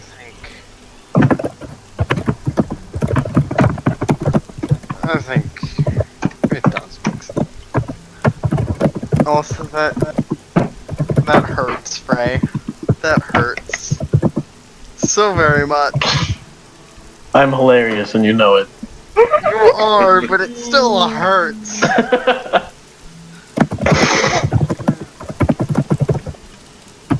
Well, it'll be nice to get to a city, though. I don't like traveling too much.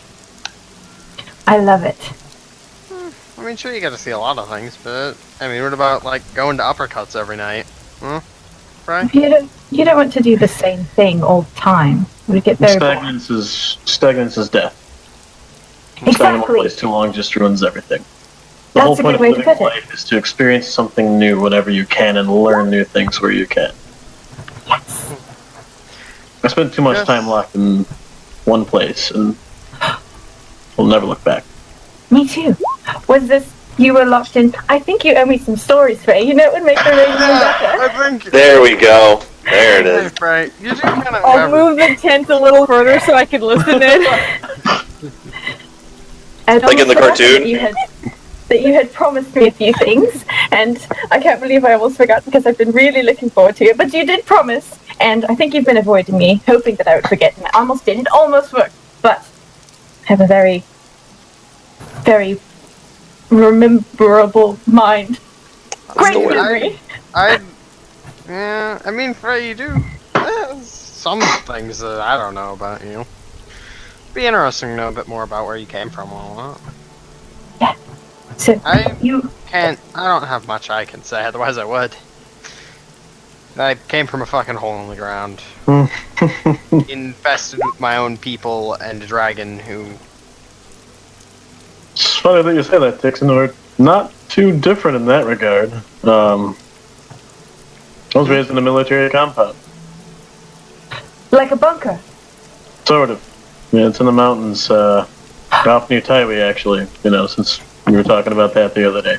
Yes. It's a military compound. It's called Grimjow's compound, and,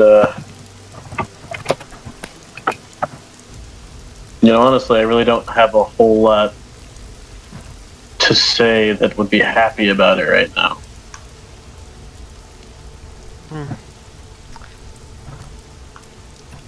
I mean, I guess there were some good things, but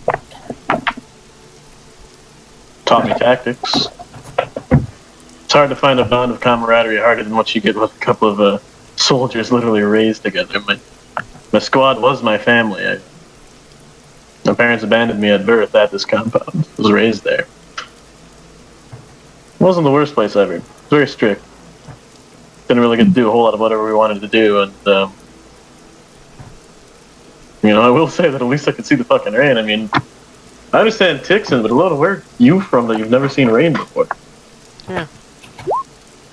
Well, so sort of along the same lines as both of you, only less people. I also lived in a bunker type compound thing in the mountains, just north of Nosea, actually. Well, a few days north of Nosea. I lived there with my dad and Misfit, and that's it. So, not quite as big of a family as what you all had, but still sort of the same underground situation going on. Tell me At least about you your had a dad. family. Yeah, at least you had one. That's true. Yeah. My Kobolds aren't not much a family. yeah. But still, having a large family would be nice. You know, people to play with, people to talk to. My dad was gone a lot of the time. I wasn't allowed to leave. I don't know why anymore. At the time, he told me it was because the world had been destroyed. And it was full of monsters, and there had been some sort of, like, apocalypse thing. Come to find out, a few months ago, whenever I did finally step out into the world, that's not true. So, That explain why you're so excitable about everything. it's so fantastic. Didn't you say your dad was in Taiwan? He used to be. He used to be in Taiwan, or Tiwi. I don't actually know how to pronounce it. But yeah, he used to be. And then he moved to Ithel with a gnomish family. And I found out the other day. Do you guys remember Topper from the Glory Hounds? Yeah? Yeah, I remember Tapping. He's He was he's my pretty dad's great. best friend. Seriously? Yeah. Oh man. I didn't know until the other day, and then I was walking out, and he saw the back of my jacket, and I'm going to turn around and show you guys my jacket, which has, like, it looks like a vintage Glory Hound symbol on the back. I'll be like, this was his, and whenever he left, and then I had to leave because I was running out of food and water, I had to wear something, so I took this because I thought it might be cold, and so, yes. And then, so I was leaving. So, wait a sec. Your dad just abandoned you in a bunker running out of supplies? But I'm sure he had a good reason. He would leave a lot, and he'd always come back. I don't mean to make it sound like he's a bad dad. He's a great dad. He taught me a lot of things. No, he that's taught me. fucked up. No, he didn't, I don't think he wanted to leave. I mean, he would go and get supplies and then come back so that I wouldn't have to go out because, you know, of the fire monsters that are apparently not real. But he would come back, and he always came back. I don't know, just this time he didn't. So I don't know. It's actually why I stepped out. Well, one, to not die, and two, to hopefully find him, because I don't know where he is. Did you leave a note at least? No, that would have been a really good idea, though. Oh well. I'm sure I'll run into him eventually. I mean, If he was just running late, and he gets back and he sees you're not there with no way to track you, that's not a good thing. Well, I don't mean he was a couple of days late. he was about a month late. He was gone for a long time. And Iluna. encouraged to say that he's dead. I think maybe if we get a chance, we could hire a wizard to send a sending to him for you, if you know his name. I do, actually. I do know his name. Iluna, can you roll a history check real quick? I can try. Okay. Oh, Take no. your time. Oh, that is a natural one! Okay. Super duper. I know All right. nothing. He was a person that lived with me. All right. Okay. So even with that one, I mean, basically what you said, I was going to try to add to what you already said, but we'll just go with what you said so far. I can't really add to that.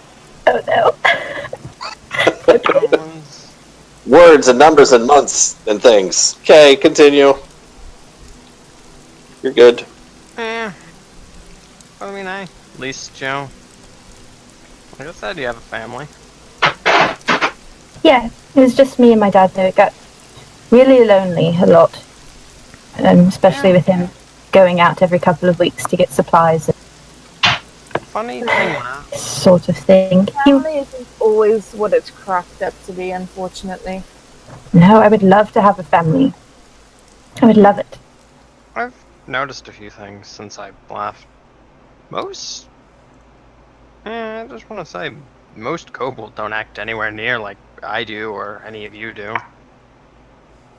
So yeah, I understand being lonely, even though I was surrounded by, what, hundreds of people? I know what you mean, Tixon. The hills where I grew up were pretty infested with kobold. Come across them every once in a while, and not very friendly folk. I mean, some of us can be. My friend, Snacks. She was nice. She saved my life. For...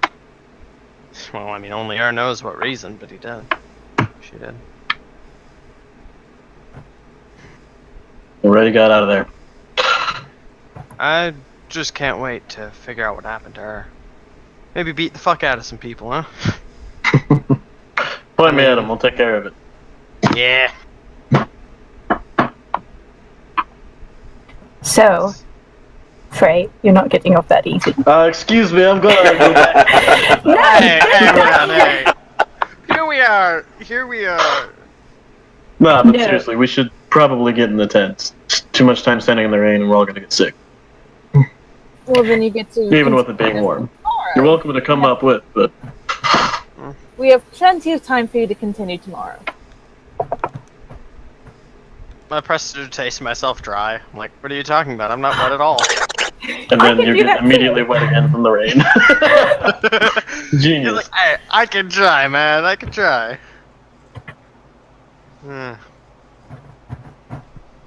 No. Rain does get cold after a while. Actually, it would be kind of nice to go back to the tent. I can agree with Frey on that. Rain's nice, but I suppose not too much rain. Also, do you have any duskwood? Thirsty. And I'm You're not drinking some fucking duskwood for hydration. That is the exact opposite of hydration. shush. No. Shush. Save that for when we reach Imbrick. You're probably going to need it. I know I might. Alright. Alright. If Mercy's saying she's gonna need so much, well then, maybe we can get some. I wonder if they sell duskwood there. Alright, N, out of the rain, let's go. And I immediately start climbing back up towards my tent. Do I know if they sell duskwood in Imbrick? Frey follow. Dixon follows. Okay. I'm just gonna stay in the rain. God damn it. But she'll climb up and like sit close to the tent and try to talk to you through the tent. But that probably won't work. I mean, it's open. Like I'm just gonna sit there at the opening and head resting on my hand just like this and just stare at you until you come in. This whole time, Misfit's been like jumping in puddles. Just like jumps in another one. And just rust. puddle to puddle. That's adorable, I love it. Oh, One He time- shakes. He shakes some of the water off, and like you see like a spring pop out, and another bolt like fall on the floor. Isn't it bad for metal and water to be in? Isn't that? lead to- I understand. I know what water does to metal. Won't he rust? no, he'll be fine. Where's Lazarus, by the way? It's how? Where's Lazarus? Yeah. No, not Lazarus. I'm sorry. It's a whole nother thing. Hold on. I gotta think of your little dinosaur name. Hold on. Don't. Shh. Ah, shit. I said not to say it. Okay, yes. Yeah, where's Icarus? Icarus Is he back with you? Okay. hiding under the illusion. Okay. And then during the fight, he hid under the chairs. Just wanted to know if he was flying out of the ring too. Tixon's little dragon rod is kind of just being held by him. And just like, That's an interesting statement to be making. he's holding his child, okay? What's wrong with that? Okay. That's fine. It's kind of. Face. Oh, Not sleeping. oh.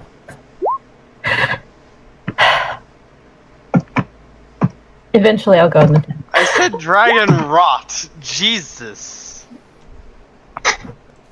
Don't again. Someone who is closest to Frey to smack him for me. I'm gonna live in Michigan, so good luck with that. I'll find a way. I'll send it. I'll figure it out. I heard rot. I said rot.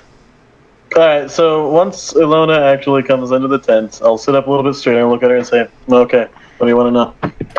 Okay, so I have a lot of questions. So first of all, One at a time, please. Okay, and she's gonna pull out her notebook. Oh, fuck, you got a whole notebook of these things?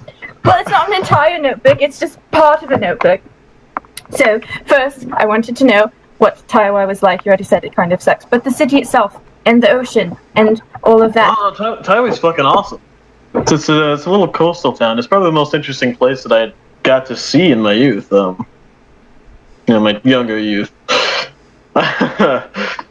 So, picture, if you will, a whole fuck ton of like stone buildings with these palm leaf roofs and careful infrastructures.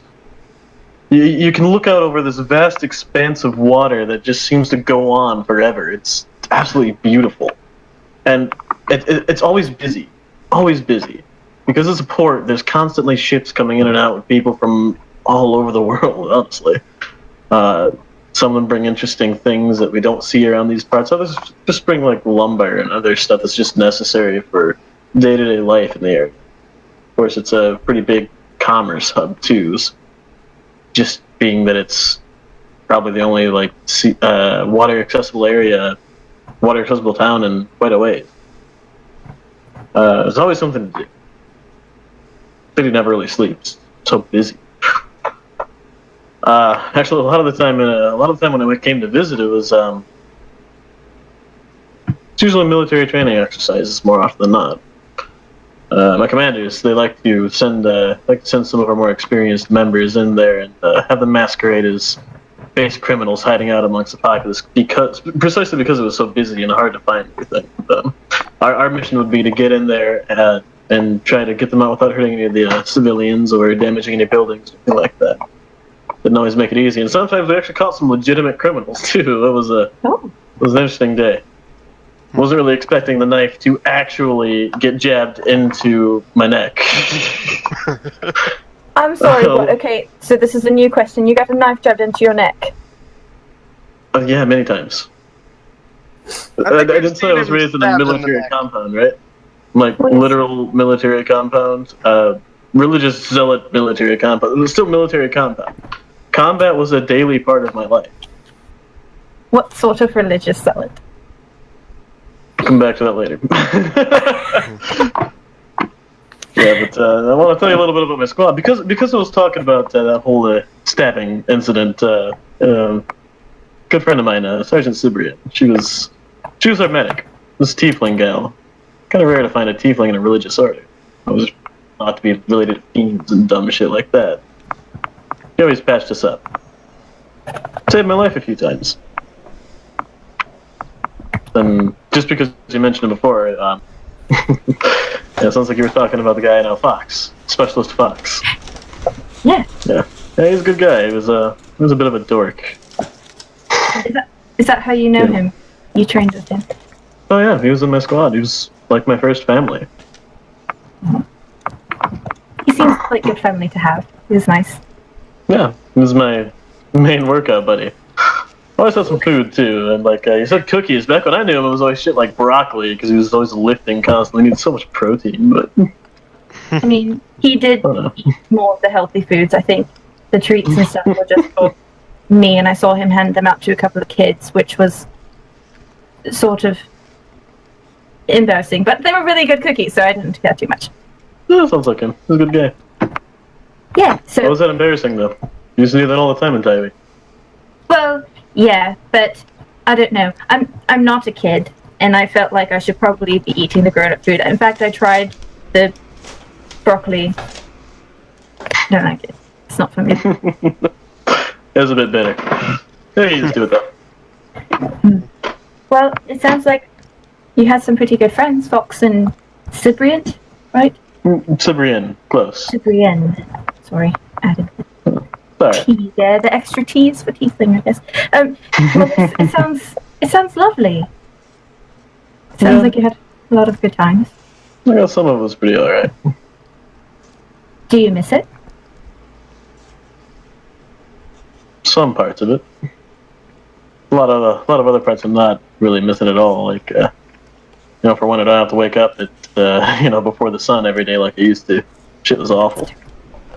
Yeah, not a fan. There were some days when we would go on training exercises where we would be awake for like 3 days or longer. Oh my god. Oh, pleasant. Sounds like literally the worst thing ever. Wasn't great. So, then why did you leave? You had all your friends there.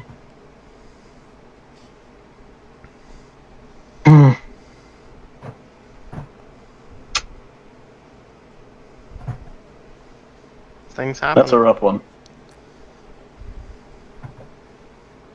That's not a good story. Are you sure you want to hear it right now? It's raining. It seems like a time for not good stories if there ever was one. She has a point. I suppose. I've already talked to Styx about it a little bit, and I think I said something about it to Persephone one time when we were drunk off our ass. I don't fucking remember, honestly. That night's kind of a blur. I've heard that happens if you get drunk. But only sometimes. Gotta be careful about it. But, yeah, so one day, it's actually one of the last quote-unquote training missions I had left before I could have been inducted into a full-on order. We were sent to scout out a small village of escaped convicts. Just a variety of convicts from a variety of different prisons from different cities that all managed to make their way to this small city in a forest. What was Sounded the like name of it? I don't think it even had a name yet, or if it did, I never found out.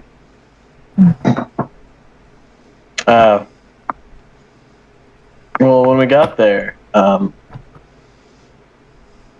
me, Cyprian, Fox, a guy named Booer, another guy named Dayron, and our squad leader, Sergeant Dominus, got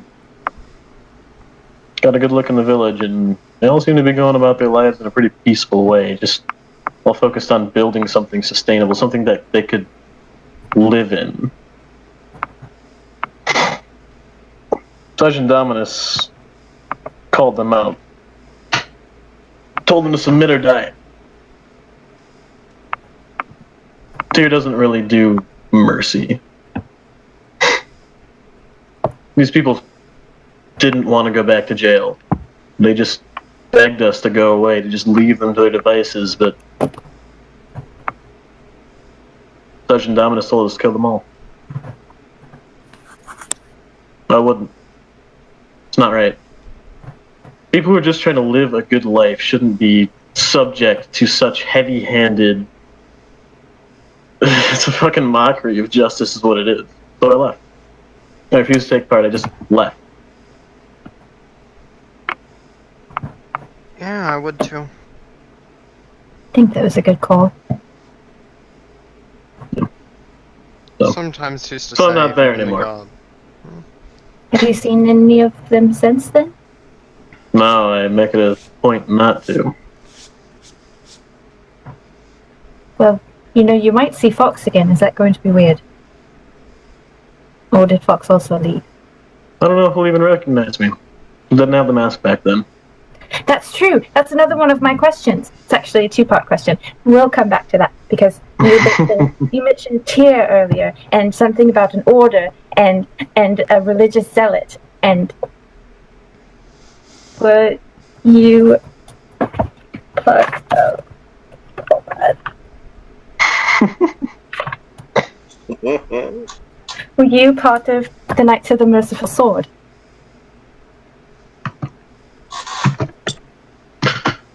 I wasn't. They were kind of where I was aiming for, though. Knights of the Merciful Sword always seemed like decent types to me. They were kind of considered heretical by some, but kept to enough just because, they were more about keeping to the spirit of law, making sure people could live good lives. was always more in line with what I wanted. And the Knights of Holy Judgment, these guys are assholes. They always acted more in line with Sergeant Dominus. I think he was trying to push me towards joining them, for that matter, the rest of our squad too. Sticking to the letter and doling out heavy punishments for any who don't stick to it. See, you're part of the Knights of the Holy Judgment. Seems like it. At the end of the day, though, I mean, the merciful swords aren't any better. They suffer the Holy Judgment and continue.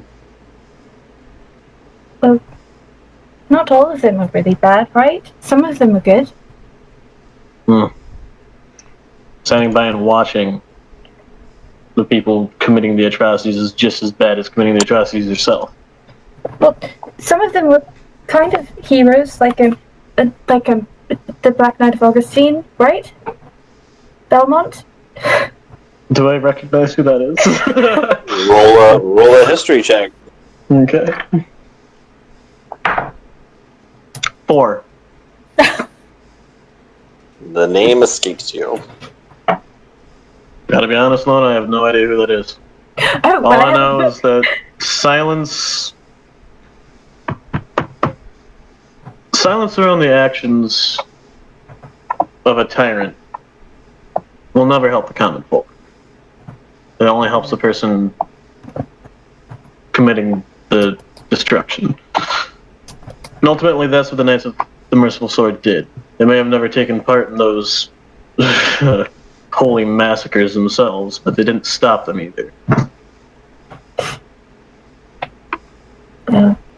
I do have a book on Belmont if you want to read it. It's actually quite good. I think you would like him. He's very heroic, very, very brave. And I don't think he would have stood by. But he sort of got himself trapped in a snow globe, which I'll pull up my snow globe. Do you see this little man in there? But look at the snow globe. Yeah, so it just takes things to kind of relate. So what she pulls out. I can let you describe it if you want. Go ahead, Alona. Go ahead. You're good. So, currently, it's the snow globe, and it looks like this little man standing on like this wall type thing, looking over a courtyard where there seems to be other knights training. And there's just this little man standing on the wall, and she's gonna point to him. The courtyard look familiar to me? Roll another history check.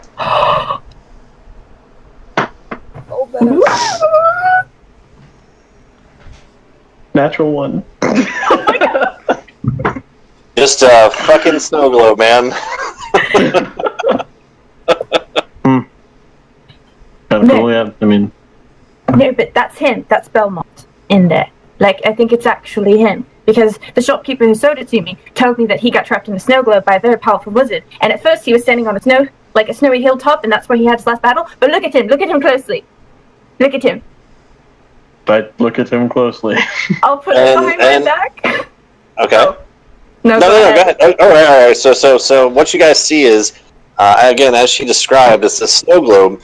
And what you kind of see is almost like in a video game, like a third-person perspective, where you're kind of like up over the shoulder of someone, and you see this man in kind of like almost like full armor, if you will, but no helm on top, and there's like a rail in front of him. He's kind of like leaning on it, watching. And down below in this courtyard, you see like 6 sets of like 2, so like 12 guys total, like little blips of them. Nothing's moving, but you can kind of get the sense that this man is watching all these other little figures down there. You can like just barely see like some have like some sort of like shield sword combination. One is like a spear. Nothing's moving, but they're all like at the ready. Like there's some sort of training ground thing going on as you just looking at. Does it feel magical at all? Just from sorcerer things? You can roll Arcana if you'd like. Sure. 21. Super magical. Like, literally? Like, if you had hair on your arm, which you don't because you have scales, but it would make the hair stand up on your arm. Yeah, like Tixon kind of reaches out to kind of like touch the base of it. kind of jolts back a little. All the red scales spark. Ugh. Okay, so look at him. Look at how he's standing. Right. Mhm. And he's standing kind of like this right now, like looking over the top. And his back legs are kind of crossed, like the one's kind of crossed back behind the other. And then I'm gonna put it behind my back, and I'm gonna pull it back out. Look at him now. And now he's kind of like standing like with one hand like this, kind of like has his other hand on his hip, with his legs kind of like uncrossed. It's kind of like watching everyone. The other And you can see all those little guys in the back. Like now their swords are hitting their shields, and like the spear has been jabbed forward. It seems like everyone has moved ever so slightly. Weeping angels, sorry. But if those guys are stuck in it, it's fucked up. We gotta get them out.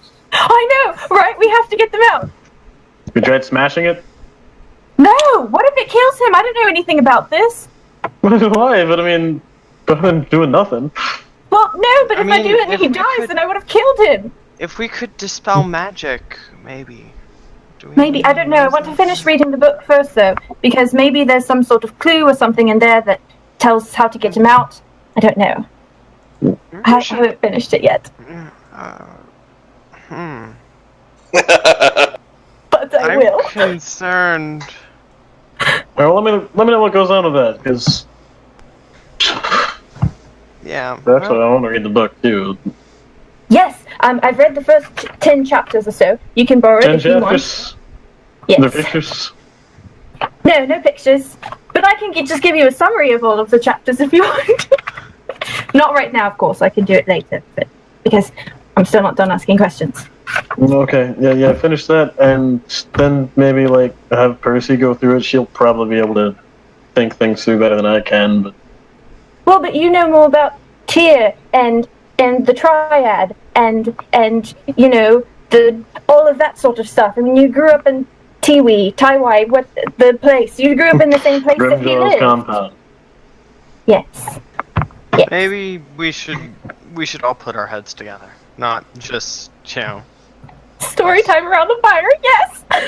That actually does sound kind of nice. I'll Hey just DM, play are you more ready to chapter actually night. write this book for us to read aloud? Oh, it's I mean, if Alona wants to, it's already written. that's up to her. Yeah. All right, yeah. I mean, I'm on board. Yeah. I mean, like right now. I don't want to read all 10 chapters right now. You could bullet point. You could bullet point it if you want.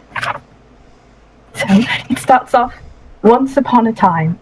Once And upon a there's, time. like, this whole thing. Okay, so oh my god, I'm gonna try to go through this super fast. So the Black Knight of Augustine was his hero name. He has a wife and 2 children, and he was about to retire and everything like that. And then there was the darkening started happening, which was like the war between like the surface world and the Underdark. And so they were like, no, Belmont, we need you because you're the best of all of us. And they forced him out of retirement. And then his first mission was to go track down items that were stolen by the Black Crescent Moon, which is like a mercenary band of like pirates. And that's basically the first 4 chapters. We've So the encountered Black some of Crescent them. Moon? Yeah, Yeah, Black evidence Crescent Moon. of them kidnapping the Glenn and Kirby kids. You know of the Black Crescent Moon? Yeah, actually, we kind of had a run into some of their leftovers. It almost erupted into a gang war back in Lower Azeros. We actually stopped it. That's amazing. Was a bit of a mess. Roll a history check on that real quick there, Freight Lost. 15. Okay. So when she says Black Crescent Moon, it's not so much that you stopped anyone from that. That was in the history of the 2 kids, the 2 lovers, the Finns and the Kirbys, who were shackled together, and you found Yeah, that insignia on. Okay, I thought you said that you fought them or something. I was like, wait, I just want to make sure. No. We took care of some of the remnants of their legacy because they killed the kids that led to almost causing a fucking gang war. And we proved it by giving that information to both parties. Yeah. Yeah, we. Just want to make sure. I just want to make sure I heard that right before you kept going. So okay, continue. Okay, bye. Okay, cool. Okay, so chapter 5 is one of my favorites. It's called A War to End All Wars, and that one Kyle actually did write like a little blurb, which I can send you guys later because it's really good. But basically, it's just about like the darkening. It's really cool. And then chapter 6, Belmont has this little task force called the Belmont Task Force, the BTF, and they go to a town called the Coat, and they arrive at night, and it's like super dark, and they see 3 ships, and they're all flying the flag of the Black Crescent Moon. And what was the name of that town again? Pacot, P-A-C-O-T. On the map. Okay, got it. And then they go and they sort of like secluded area, but it's dark, and so they're going to try to sneak onto the boats and take them out silently and quickly before they even know it hit them. And then this one guy, Roger, this is just so typical Roger, just, my goodness. He trips and falls and makes a horrendous noise. It's terrible. And, everyone suddenly knows that they're there. And it's this whole battle. It's this huge skirmish. And then they fight. And they keep fighting. And they win. And it's great. And then they find in chapter 7, the battle's not over. Because another Black Crescent Moon ship comes in. And they have to fight them too. And, Roger, once again, fails in trying to fool them into thinking that everything is fine on the ship, because that's just classic Roger. And so, anyway, they ended up winning, but the town suddenly knew that they were there, and Pacot seems sort of like, not the best place. It's filled with, pirates and ruffians and things like that. So, in Chapter 8, they take the boat, and they sail off into the night, and it was really cool. And the Snow Globe actually had, a ship, and he was on the boat, and it was raining, and it was really cool. But on the boat, they find this elven woman who is shackled, and her name is Ashala. And she didn't know why she was taken. She was just taken by them, and it was a whole thing. And they also had found the supplies, which was... I wrote the name down wrong, Kyle, because I know you I think it's somewhere in here. It starts with an M. The black steel with the blue sheen to it. Hexagrade. Hexagrade, just kidding. That's not an M. Hexagrade. Hexagrade. Yep, that. And there's a whole thing of that, and it's a super rare and valuable material, and it's really important that they get it back to their own people. And so in Chapter 9, Belmont talks to Ashala and everything like that, and they go back to the port of Gothregal. And do you know where Gothregal is? Is that one of the ports? No, it's not. Just kidding. And so they take Ashala back to where she's supposed to go, and they take her to Coat Castle. We've been to Coat Castle. Roll a history check with advantage on Coat Castle there, Frey. Okay. And I promise I'm almost done. I'm so sorry. It's okay. Freylost is listening in rapt attention this entire time. Natural 20. There we go. Much better. Okay. So as Aloda's saying the story to you, again, nothing really pinging with Belmonts or pirates or Gothregals or anything like that, but as soon as he drops the name Castle of Coat, it instantly hits you of the Triad. And in the Triad, you know that there's the 3 gods. And of the 3 gods, your Grimjaws had their temple in the mountains, southeast of Taiwai, up in the mountains, right? Yeah. But a little farther out to the west of you guys, there was 3 strongholds, if you will. Okay? Okay. And the Keep of the Fallen was the one to the most north. And that was a temple devoted to Ilmater. And that was the Keep of what? The Keep of the Fallen. Okay. And I gave you guys a little meta knowledge, not to be confused with the Fallen of the Warforged. They're completely separate. Right. Just a little helpful hint.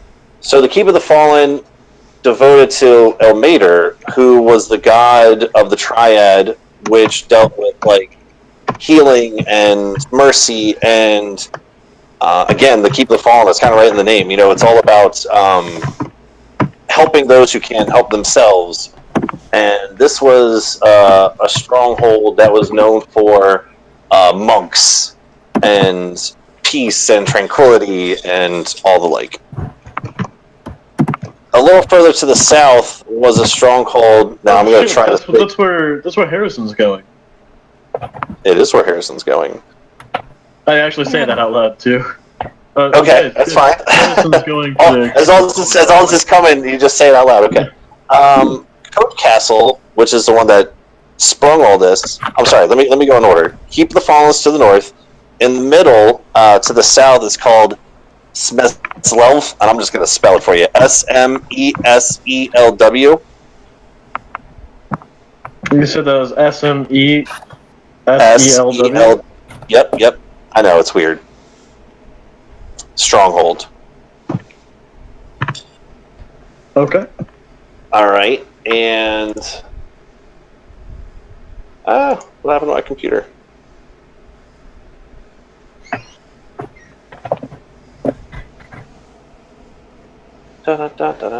Computer. Meow. Okay, so that one was dedicated to Torm. Torm. Okay. And you know Torm to be like the god of like duty, loyalty, and righteousness, like straight up hero shit, right? And then Code Castle, which is what sprung this whole like instant flash of memory here, is the one that's devoted to Tyr. So these three strongholds kind of make their own little triad, if you will, where they're just close enough to each other, but just far enough away that they have this their own little personal inner workings here, way far to the west of where you were at with the Grimjaws in the mountains. So again, there's the Knights of the Holy Judgment, there's the Knights of the Merciful Sword, and there's the Grimjaws, and those three are like subdivisions of like tier followers, where the Knights of the Holy Judgment and the Knights of the Merciful Sword are all paladins, and then the Grimjaws are like the elite of those two. Okay? So like, and then above that is something called Triadic Knights. And that when you hear that word Code Castle, the word Triadic Knights and all three of these strongholds like instantly just like it's almost like you hear, it's almost like when you hear a movie title and then like everything from that movie just like flows in, like your favorite scenes and like one-liners from it and like all the actors that are in it, like you remember when the movie fucking came out, like just all this stuff just like instantly comes into you, right? And when you hear Code Castle and the Keep of the Fallen and the Stronghold, that is where, like, okay, so just from a tier perspective, you have the Knights of the Holy Judgment, you have the Knights of the Merciful Sword, and the Grimjaws, and like these two paladins would then become Grimjaws, and the Grimjaws are like the elites, right? And then those Grimjaws would go to the Triadic Knights to try to become one with all three and get like super fucking powerful. So like the Grimjaws were the best of the best of tier, and then you could take it to the next step where you could have like power from all three of them. So it's like this, like, not to say that paladins of the Holy Judgment and the Merciful Sword aren't powerful, but then it goes like these guys, and then Grimjaws, and then Triadic Knights, like just right up the fucking chain of epicness, basically, if you will. Okay. Since you got 20 that, I just fucking splooged all that out there, because why not? I'll take it. And then like you said, when you heard Harrison's like, wait, Harrison's going to the Keep of the Fallen, like that spewed out too. It's just like a one-liner from the movie, that kind of. So yeah, pretty much. So Harrison. Continue. Okay, now I have about 1,000 questions about Harrison because I didn't really ever get the chance to talk to him. But man's fucking great. I love the guy. He's he's actually real upset we didn't bring him along to the whole joining ceremony thing. Oh Too bad about no! that. I thought he knew about it. So did I, but I guess not. And he was very upset about it. I went to talk to him before we left, and You know his what we heart broke, should and I do? felt awful. What? Next time we see him, we should have a surprise party for him to make up for it. I think he'd like that. I love this idea. Yeah. We can plan it later, and you'll have to tell me more about Harrison. But then, basically, Chapter 9 and Chapter 10 is more like introspective stuff about Belmont, because he always wanted to be a triadic knight, and he talks about how it was his dream, but then he fell in love, and so he couldn't, because he couldn't give soul to the order, because it belonged to someone else. Isn't that so sweet? Yeah. Okay, so but yeah, so that's pretty much all I've read so far, and I'll let you know whenever I read more if you want, and I will try to type everything up and send it to you guys, because I know that was a lot of information. If you want me to do that, I'll just throw it in one of the RPs somewhere. Sounds good. I've been shorthanding it all, but there's a lot missing. Yeah. Oh yeah, so it's a lot of information, so yeah, I can definitely type it all out and send it. But yeah, that's sort of all that I know about Belmont so far, but I'll let you know whenever anything else happens, and then later you can tell me more about it. How many more chapters does this book have? You said there's 20, right, Kyle? I'm halfway through it. Jesus fuck, that's a lot of They're not incredibly long chapters, it's just a lot of information and take in it. Well, some of them are longer than others, but some of them are very short. So, but anyway, enough about Belmont and everything about that. That's another bridge we'll have to cross whenever we get to it. But I had one more sort of big question, and that was about your mask, because you did have a mask, and then now it's a different mask, and I don't know why you had a mask in the first place, and now you have another mask, and so I don't know if this should be something I should be expecting, you just occasionally switch masks, and I don't know what you actually look like. There's a whole lot going on there. I don't know either. First time this mask is ever. I'm gonna have to go back to answer that. So my old mask, I could always take it off, right? But I mean, here, try to take my mask off now. Can I try to take his mask off? It's totally stuck fast. It doesn't move. It has fused with his skin. Oh, okay. Keep talking. I'm just going to sit over here and do stuff while I'm listening, and I'll cast Identify as a ritual to see if I can figure out what's going on with his mask there. I like it. If you get results, I want them. Oh, for sure. I'll absolutely tell you. I did the same thing with Styx's book, and he said he was going to follow up with me on that, and actually he never did, so I've been meaning to talk to him about that as well. There's a lot of people that I need to talk to in this group, actually. Anyway, keep going. Yeah, okay. Sounds about right. Alright, so, another thing I don't think I mentioned, but might be kind of self-evident. I guess it depends on how much you know about the different races of the world. I'm not human. Or rather, I'm not fully human. I am what is called an Aasimar. One of my parents... Fuck do I know which one. One of them is of celestial descent. So... I always used to have this this angelic guide, if you will, telling me what to do with my life. It's in line with a lot of it. Lashiel was her name. She kind of guided me for a long time in my earlier life, but then that whole situation with the convicts happened. She urged me to go along with what Sergeant Dominus said. So I kind of stopped listening to her, and I started hearing something else talking. It offered me power to do something about situations like that. So I accepted. When I woke up, I had my old mask. It's just sitting in my hand. Put it on. Never really looked back. But not so long ago, I had a vision. It was that Monday we got back, right before I got this new mask. And, Lashiel, or I guess it might have even been Tyr himself at the time, I don't know, it wasn't super clear. Some celestial force and this other voice were talking to me, trying to convince me to throw my lot in with one or the other a bit more heavily. Frankly, everything I've seen since joining the Glory Hounds tells me the gods are fucking bullshit. Every time they go meddling in people's lives, shit gets fucked up, people die, and everyone's left worse off. So I went with the other voice. When I woke up, old mask was shattered and I had this one. That's all there is to it. I don't know. I've had a different experience with the divine. I mean, first I thought a dragon was a god. That was a mistake. A big mistake. Then came along and that happened. You say that happened a lot, but there's not a whole lot of that we can identify with.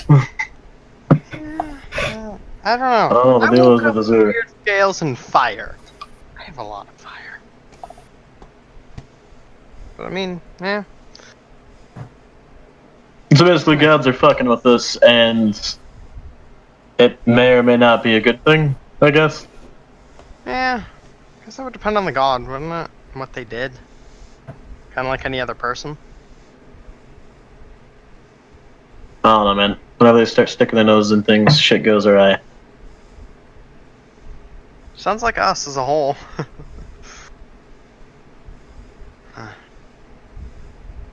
Yeah, I guess so. Have I finished casting Identify? You cast it on the mask, yes? Yes. I'm excited. I am excited here.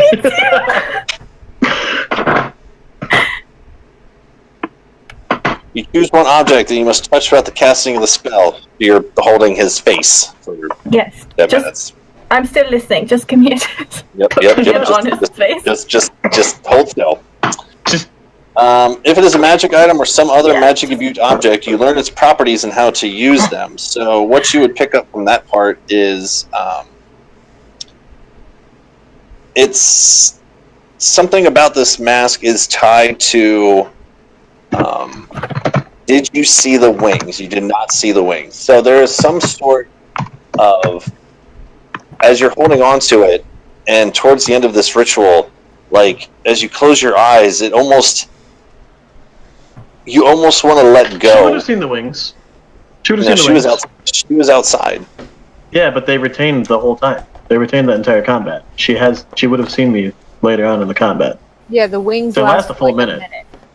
Okay, then you would have seen wings at some point. Okay, so Like even creepy still, ass like skeletal wings, but yes. at the end of this, you like start to become somewhat. You've never had a reason to be scared of Frey before, but towards the end of the casting of this ritual, and you're holding onto his face, you almost feel like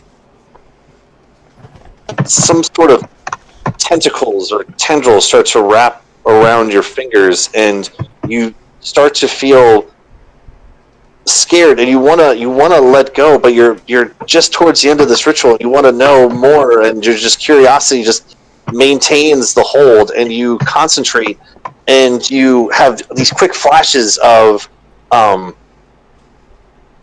the skeletal wings erupting from Frey. Even though you didn't see it, you can almost, as if you were there when he first did it, and the vapors coming out of his face and coalescing down onto your hands, and it feels cold. And at the same time, right towards the end of your casting, you see a flash of a face, but not a full face, just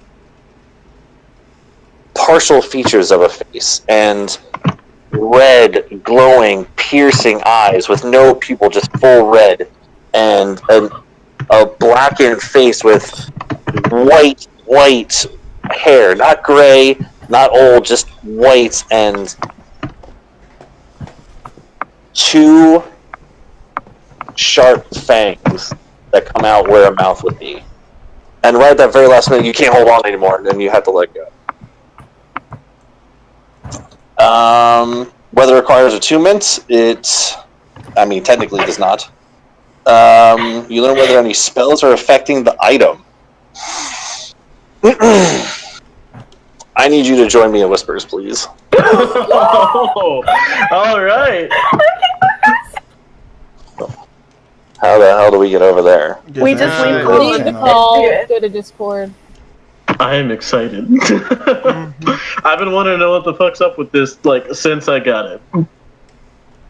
I still don't know what exactly it is fucking with my, me. Yeah, I think he's got plans with everyone, and it's kind of scary because I don't think any of us fucking know what they are. I'm super excited, that's all I've got to say. Yeah. Mine seems to be indirectly linked to me because it doesn't seem to be Percy, it seems to be Calypso. Give it time. I'm sure it'll be related back to you before too long. That's what I'm worried about, because that would be like some mastermind kind of stuff. Yeah. I mean, it's kind of sounding like, some of this Lulth stuff is being linked back to me right now. Like one of its champions, or one of her champions is maybe what's been playing around with Freylost. Sounds like, yeah. Yeah, between the fangs and the distinct drow features, where I'm leaning. And that's been a pretty interesting thing early on. So. Yeah, at first I was thinking that the other voice was Fiend, but it kind of makes sense that it would be evil gods. Mm-hmm. Yeah. And it could also still be fiendish, too. The black skin and white hair strongly implies something drow-related, but it doesn't guarantee it. And, glowing red eyes are a common feature among, tieflings. So. Yeah, solid colored eyes. Yeah. Yeah.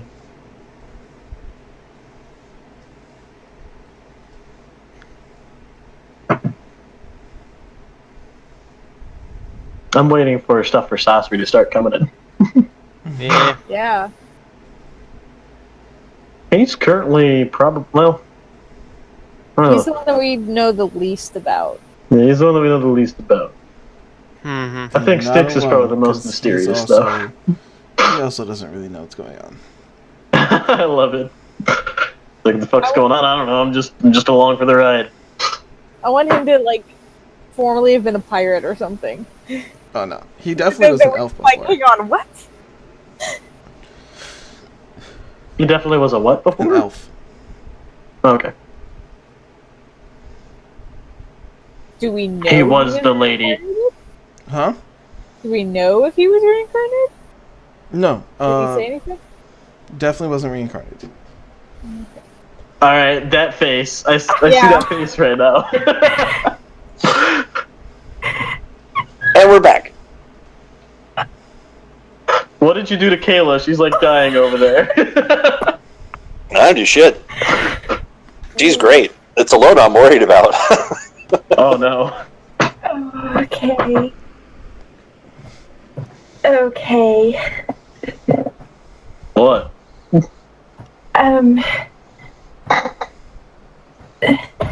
Okay, first of all, your mask is... I thought it was cool. I'm a little bit creeped out by it now. I felt like there were things touching me. Were there things touching me? No? No, you're kind Okay. of touching my face, man. It was kind of hard to see. Yeah. That's Did true. I see anything? I'd imagine not. Well, I mean, if you were watching, I would imagine there was actually probably some smoky tendrils coming off and wrapping around her head. Yeah. Kind of waiting. Did I see anything like that? Kyle? Roll a perception. A perception, you say? Yeah, so perception. Do it. Roll the thing. Oh, like 16. a lot, man. I would say that right towards the very end, right before she pulls her hands off, you could have swore that you saw just little itty, like not even an inch long black fingers or tentacles or something try to like coalesce down onto her hand as she pulled out really quick. So it was so quick you just like you can't really tell if you saw it or not. Maybe I saw it. I don't know. Well, I Saw definitely what? felt it, and it was really cold. So I have a couple of questions for you. First, okay, so I saw this face, and you said you never saw a face with the voice? No, just voice. Okay, well, does it... I didn't see much of it. It was sort of this partial face sort of thing, but it had really white hair. It didn't look old, just the hair was, like, really white, and the eyes were just completely red. There were no pupils, just solid red, and it had fangs. Does that sound familiar to you? I mean, At it all? sounded familiar until you said fangs. What did it sound like? It sounded like some fucking drow. Yeah. Never seen a drow either, so... Mm. Well, Like I elves, think... but they've got black skin and white hair. Had to kill a couple of them. They're the fuckers that are playing around with corpses in the graveyards and turning them into spider things. Frey, roll a history check with advantage, buddy! Okay, I can do that. Let's see what happens this time. Yay! 6. Oh my god! Can I give him one of my inspiration points to use, or since this rolling with advantage, does that not count? Frey is just so taken back by all this information right now. He's like trying to pick through the weeds and trying to like. His mind may or may not have been completely spent on that triadic and strongholds and like just all that verbal blurbage that he had before. This one, Well, you know, Drow is about as far as he's getting with that one. I do wonder if it's something like Selvatarm. That's the name I remember. What is Selvatarm? Some big fucking drow god's grandson. Got like a big ass spider body, upper torso of a drow. Like champion of LoL. Didn't see the body, I just saw the face, but I think it's definitely something that we should look into. I have been. Well, I guess I've been looking into LoL, but... So... This next question, how confident are you in your memories? That's a pretty fucking weird question to ask. I know, but like whenever you remember things as a child, is it clear? Is it perfectly pristine? Can you remember the way your favorite food tasted on that particularly cold morning that you woke up, or is it just sort of a blur of images and undefined emotions?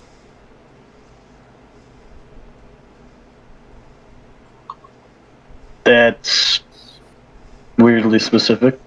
I I remember it the same way that I think like everyone else does. No one remembers what they were like as a kid and what they experienced as a kid. I guess I should ask, do you have clear memories, or is it all just... I think, based on what I gathered from the spell, someone is manipulating your memories. So what you remember may not have actually happened the way that you think it did.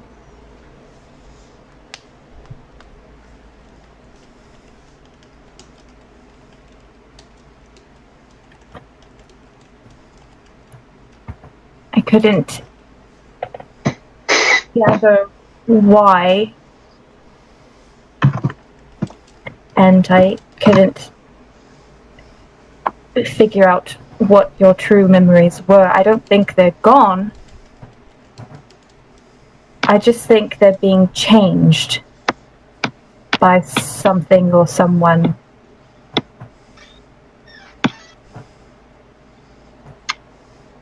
You said that you and Fox grew up together, right? Yeah. Maybe we should talk to him whenever we get to Enbrick. Sort of see if he remembers things the same way you do, or if things are a little bit different. Well, you haven't seen me wrong yet, but some pretty fucking big claims. Yes. I don't know how to explain it. That's just sort of how the spell works. It sort of tells me things about magical items, and that's what it told me about your mask. Now you're asking me to talk to someone from the single most intense moment of betrayal in my life. I know. And I know it won't be easy. And you don't have to. If this is the life you want to live, if you're fine not fully understanding what happened or, things like that, then that's totally okay. This is your life, and as far as I'm concerned, from this moment on, you can be whoever you want to be, and you have sort of a choice. You get to keep being this person you are now, or you could learn something that might change everything. I don't know how it would affect you, but if you want to talk to him, then I can come with you if you want. I can give you privacy. I don't know. Whatever. I know it's a lot to take in, and you don't have to make a decision right now. We're going to be stuck here for days. So what I'm saying is you have options, I guess. I just wanted to tell you what I found out because I would want to know. I think. Yeah. Well, like I said, stagnance is death, and so is intentional ignorance. Comes down to it, I don't know. Whatever you What end do I up think on doing. it? I'm really sorry, Frey. Nah, just telling me what you're finding out.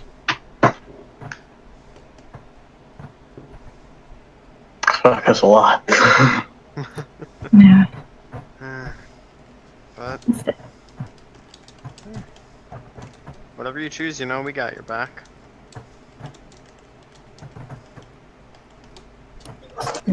Yeah.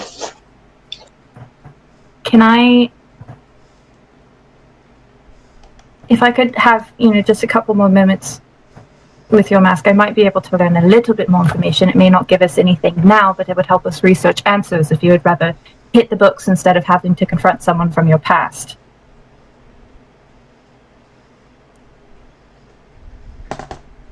Well, I'm not going anywhere. Might as well. Okay. Try the books first. Okay. I don't want to have to deal with them if I don't have to. Sorry again. She's just going to put her hands on your face. And I'll cast. I apologize in advance for groping your face. So sorry about this.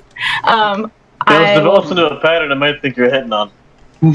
Okay. I'm gonna take a pause. I'm gonna take a pause from this for just one moment. Just one moment. Okay. Okay. So sorry. My moose druid friend. It's apparently me. While everyone is kind of in for the evening, your friends are having a slumber party in a teepee. Some other ones pulled their teepee up to join the slumber party. Some are off on their own devices. You find solace in harmony in the memorial tree grove that you made. Mm-hmm. And again, as night begins to pass and the storm, it's kind of weird. The storm rolled in really fast. But it's almost like as soon as it started to make its way towards you guys, it almost like slowed down and it's just kind of hung in this area. It still feels like it's moving ever so slightly. You had your druid crafts and things. You can see how the weather's going and stuff, but you almost have like a gut feeling that it's almost just kind of hanging here.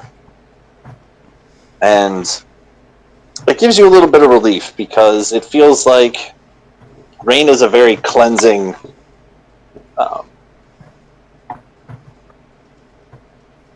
what's the word I'm looking for? Just a very, very, very cleansing aura to it. And even as you sit there, as I mentioned before, from Typee, you see some of the fires from where the dragon was start to smolder and die out. And you see where some of the bodies laying, and you see ever so slightly the rain starts to wash away some of the blood from some of the people who were injured and badly wounded. And as you're sitting there, just kind of just taking everything all in your own peace and tranquility here, and the thunder rolls in every now and again, and you even off in the distance see like a little bit of a lightning crackdown. This warm sensation of the rain,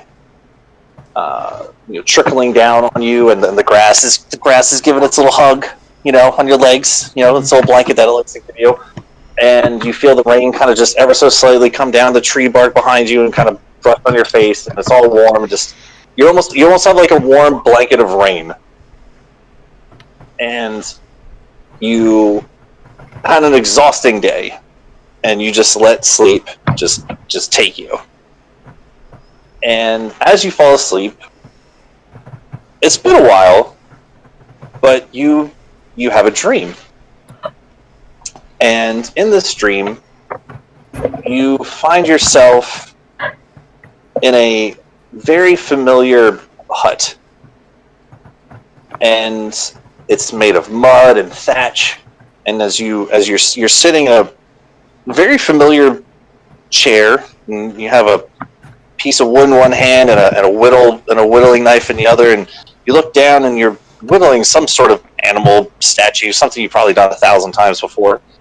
And you look out across, so you can see across this like swamp, bland lake kind of hybrid of your village, of your tribe, and you can see some of the other huts along the side. Everyone's kind of like this main little like lake, water, swamp, marsh combo. All the huts are kind of like lined up around it. And on the one side, off to the side, as you're sitting there, you see this young, vibrant, elvish woman. Oh, and by the way, when you looked at your hands, they weren't green; they were normal. It's kind of weird. You just gotta look at them for a second, but in your dream, it doesn't seem weird. More or less, when you wake up, it'll seem. But as you're sitting there, you see this elder woman, soft, vibrant, flowing hair, kind of curled a little bit, and as you're sitting there, again, you hear this thunder roll, and as you look up, the sky has this quick overcast to it, and as this quick overcast kind of rolls in, almost like behind you, up over your hut, a gentle rain starts to fall again. And as this rain starts to fall, it kind of makes this interesting kind of sound on the marshy lake. It kind of clumps almost, like almost has like a little sound to it as it mushes into the marsh. And you look over to the side again, and the woman kind of looks up and has this big smile on her face as she sees the rain, and kind of closes her eyes for a little bit, and the rain just starts, and her hair gets all kind of curly and wet and mangled. She just kind of looks up at it, and she takes her arms out to the side and kind of spins and walks along the side of this like lake marsh where some of the other huts are. And you can kind of see some other people doing the same thing you're doing, just kind of sitting in the open door of their hut. But this is the only woman who's actually out in the rain. And as you're sitting there, you notice off to the side, there's a slight rustle in some of the foliage there. And the woman is just having a great old time, just spitting in the rain. And you kind of instinctually just kind of stand up real quick, and right to the side of the door of your hut is your longbow. And you grab for your longbow, and you grab your arrow, and you just kind of get like unnervously ready just for whatever. And as you start to notch an arrow, you see a woman come out of the foliage where the rustling was, and she starts to run towards the other woman who's spitting. And just as the woman starts to spin and turns, this almost younger version of the woman who's spinning just tackles right into her, and they fall down into the mud, and you can hear the laughter as they roll around in the mud and splashing around and stuff. And it dawns on you that these are the princesses of your tribe. And the older one, like, you can't, it's just like, I can't, it's on the tip of your tongue, you can't think of her name, but you know very well and recognize the younger version. Her name is Keelta. Keelta. Keelta. And as they're rolling around the ground, and she, the younger one kind of looks up at you, and when she sees you seeing her, she kind of gives a little smile, like has mud all over her face. And you crack a little smile of your own, and you wake up, and you're still under the Memorial Grove tree with the rain still coming down, and the grass is still hugging you, laying up against this tree trunk. Cool beans? Awesome. Okay, cool.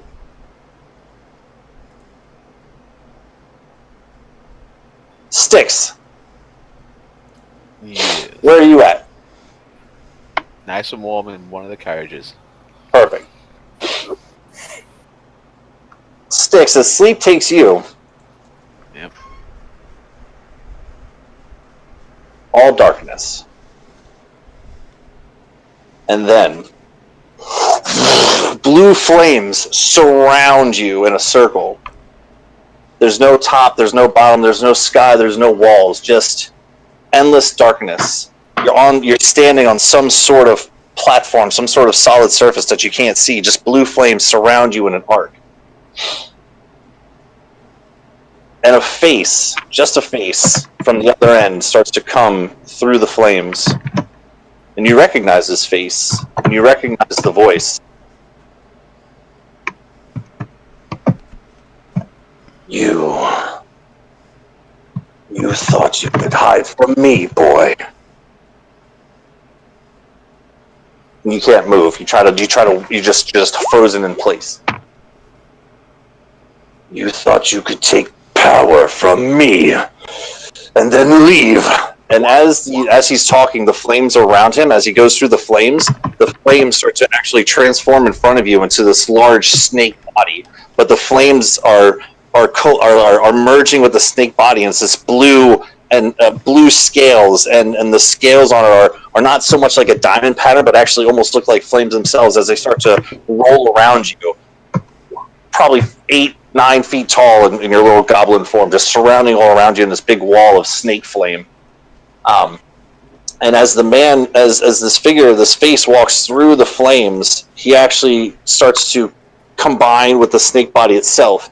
And as the snake body and the face all combine into one, the walls start to consume in around you, and they start to squeeze. And as they squeeze, it's not just so much the pressure of the squeezing, but it's also the blue flame start to actually. You're more hot than consumed or struggling to breathe. It's more hot and intense from fire than anything.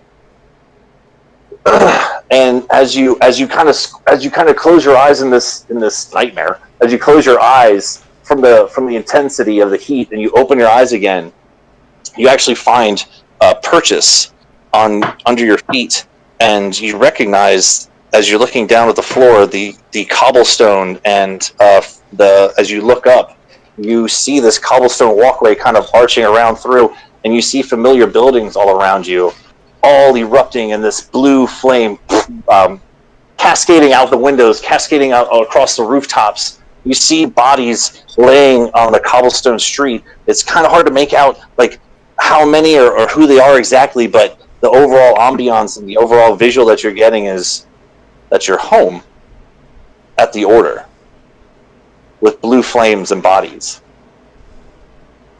And you try to run, and again, you just can't move. You're just stuck in this invisible shackle. You just can't seem to move your arms, your legs, or anything. Just seeing everything.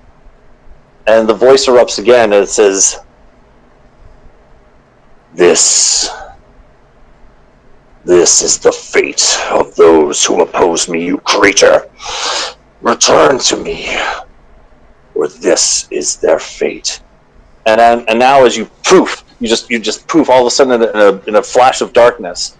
And again, a very similar image, but now instead of in the cobblestone streets of the Order, you find yourself in the great hall of the Glory Hounds of Azeros, and you see bodies lining the stairs going up to where the bar was, and you see bodies lying, and it's very hazy. You can't make out certain specific bodies, but over in the corner, like you could swear that's Jasper, or maybe that's Jenkins. I can't really tell. And as you look off to the side, you can see the body of a woman, and another woman, and a man, and a crocodile man, and a little lizard man. And you just hear the voice.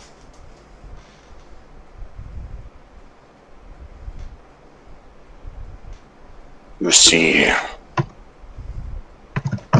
your new family that you have grown so fond of, there is nothing that survives in my wake. You fool! You belong to me! And then you wake up in your carriage. Acheron's like snoring in the corner. So swole. So swole. I love this owl. Just kind of like shudders a little bit. There you go. That's for you. Thank you. Yeah. Okay. Back to Ilona. Where'd you go? You are muted. As she reaches out, I'm actually just gonna go ahead and catch her by the wrist and say, "Are you sure you want to do this?" Said it scared you last time. Yes, but also not knowing is sort of terrifying. So I think if we can give this thing a name, if we can find out if there's anything that can be done about it and how to proceed, I think that will help. And besides, it's fine. I can be scared for just a few moments if it's going to make your life easier. Just don't let me let go before 10 minutes pass. Unless I say so. Okay? Well, okay. Let go. Put my hands on his face. Oh. And I will cast Detect Magic to learn the School of Magic. I mean, obviously it's magic, but I want to know the School of Magic and anything else Ooh. Gleam from it. Well, Okay. It's a modify memory spell. That's enchantment. Yeah, I think so. Ooh. Let me just double check real quick. If it is modify memory, I just looked up. Yeah. Okay. So, do you have to touch it?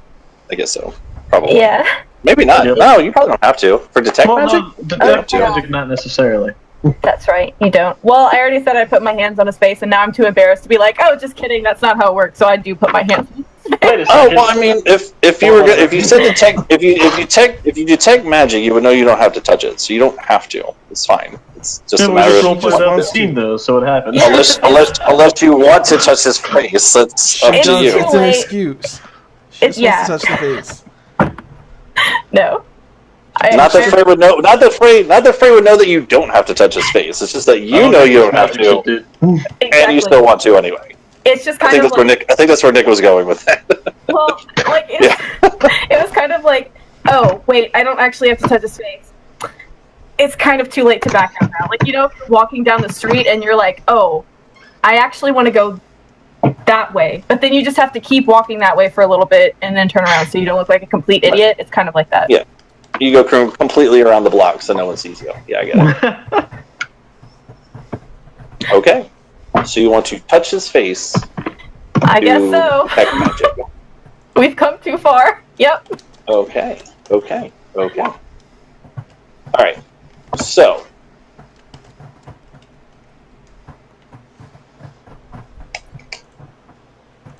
What is happening to my... There we go.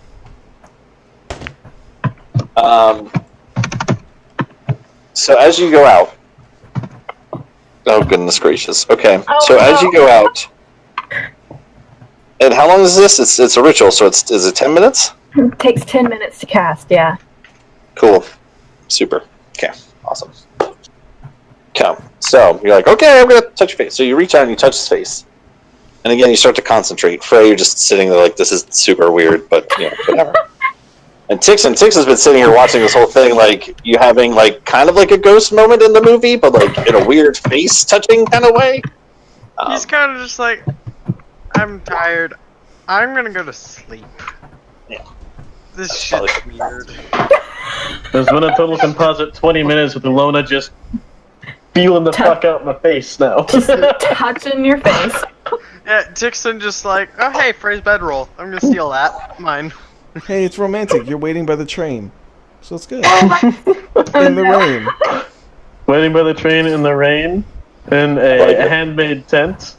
Touching faces. Like it's normal. It's almost a bearskin tent, I guess. It would That's a be classic super thing. romantic. It would be super romantic without a kobold just sitting in the corner like... Someone has to be No, having the camera. he's like the family dog. I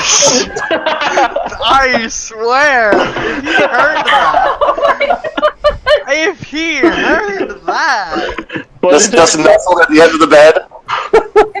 You have a target now to practice with. hey, I gotta practice. I got the target to practice all my magic on now. Try it, nerd. I'll make you a scale flail yet.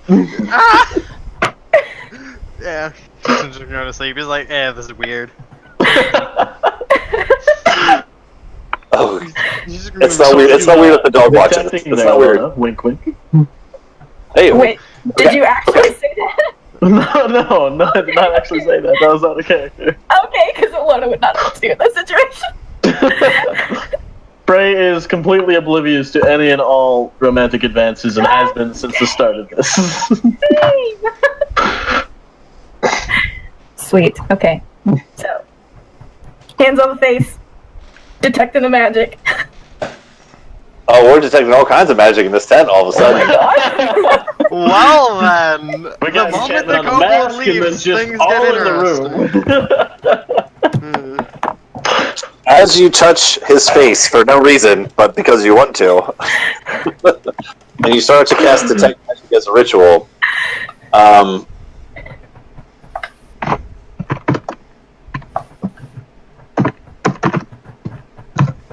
this is what I'm going to do. This is what I'm going to do. Sweet. Okay. So, as you touch his face and to start to cast Detect Magic as a ritual, okay? And Tixon, you're asleep for this? Tixon's like kind of in that half asleep stage. Like he's laying down. He's not asleep yet. Okay, cool. So you're sitting there and you're touching his face and you're focusing on the verbiage and you're focusing on the semantic, like poke him in the eye for no reason. You can't really feel his eye because you don't really need to do that, but you're doing it anyway. And a couple minutes pass. And a couple minutes pass. A couple more minutes pass. And you get to the point where you feel like you kind of wink at it for a second to feel like, maybe you should be like glowing something by now. You've done Detect Magic before, you got goggles for it, you know how it works. You kind of look at it and it's just staring at his black mask face. And you're like, hold on, okay, that's fine. And then maybe you just kind of move your hands around a little bit and you kind of, now Frey, you're just sitting there for 10, 12, 15 minutes just as Ilona holds your face. I'm It's so supposed sorry. to take this long? This is super embarrassing. Usually it does not take this long. I'm so sorry. It usually works much better than this. Mm-hmm. Context. Mm-hmm. Yep, got it.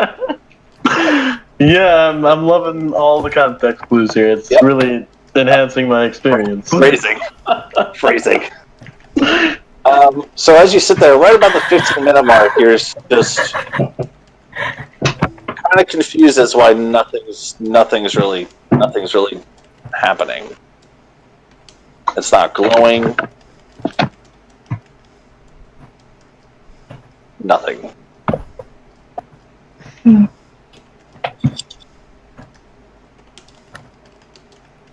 Now, just for shits and giggles, that is the 12:30 mark for our dear friend Frey, who has to wake up in like 10 minutes to go to work. So. No, I downed a fuck ton of coffee. At this point, I'm awake. I mean, I'm just saying we could call it right there. We could call it right there. I'm just saying, I'm just feeling out the group. And Frey mostly because he's the one who's got to work up, plus Sticks as well, because they're my two. And a little bit of Nick, too. And a little bit of Nick, because I know he's got to... No, you don't have to. It's next week. That's right. My apologies. Next week is where you're going to be late/early, right? Mine. No, Next week is where you work till 10. Probably won't get until 10:30. Hopefully, so I Next can week by is myself. where we don't play because we play every other week, and not every week makes me sad. Touche. But moving forward is where Nick works till 10, I right? think so. Yeah, and I'm not gonna be able to stay up nearly as late as normal. School, right? Yeah, You know, until the fuck summer. it. And then... Stick with it. The only thing is I really need to use the restroom. So take a pause. Okay. Does anyone want to take a 5 minute? Because I'm going to pee in my cup. I don't know if anyone wants to see that. Yeah. I mean, I have 2 empties here. There's 2 of these in me my God. right now. You see this? Okay. This was full of water when we started. Yeah, me too. I also So have is this. 2 at work that are larger than this that I've emptied and refilled twice today. I've had like 4 Gatorades in total today. I probably should. Good things do happen up. Hey. Okay, and we're recording again. Okay, cool. Way to hold that off. Good. Alright. Okay, so is there anything else? Okay, so we ended with we tried to feel faces and nothing happened. Got it. Well, because I was gonna ask, Continue like- scene. is anything else in my detect magic radius glowing? And it's just the mask isn't glowing? Oh yeah, just the mask isn't glowing. You would see his maw would be glowing, I believe. I think And all his weapons are glowing. there's a whole bunch of shit glowing in here. Basically, all of Frey's back. Well, actually, the whole teepee around you. Just to be fair, because it's made of weapons and teepees. Aw, you got more magical. Your little pendants would be blinging. Some stuff on Tixon would be blinging. So yeah, there's some things blinging. Headband. The thing that holds the eyepieces for his goggles glows.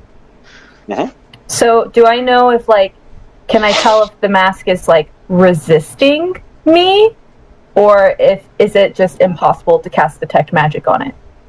Not from casting detect magic on it. You don't know if it's you can ask it, I guess. Are you resisting me, mask? Why would you let me detect you? I'm not gonna go over this, Ilona. I'm not gonna go through all the colors, but you see all different kinds of colors of all the different schools of magic. I'm not doing all that. I will kill myself. There's a whole bunch of pretty colors. I'm really sorry. This is super embarrassing. This has never happened to me before, but it's just not working.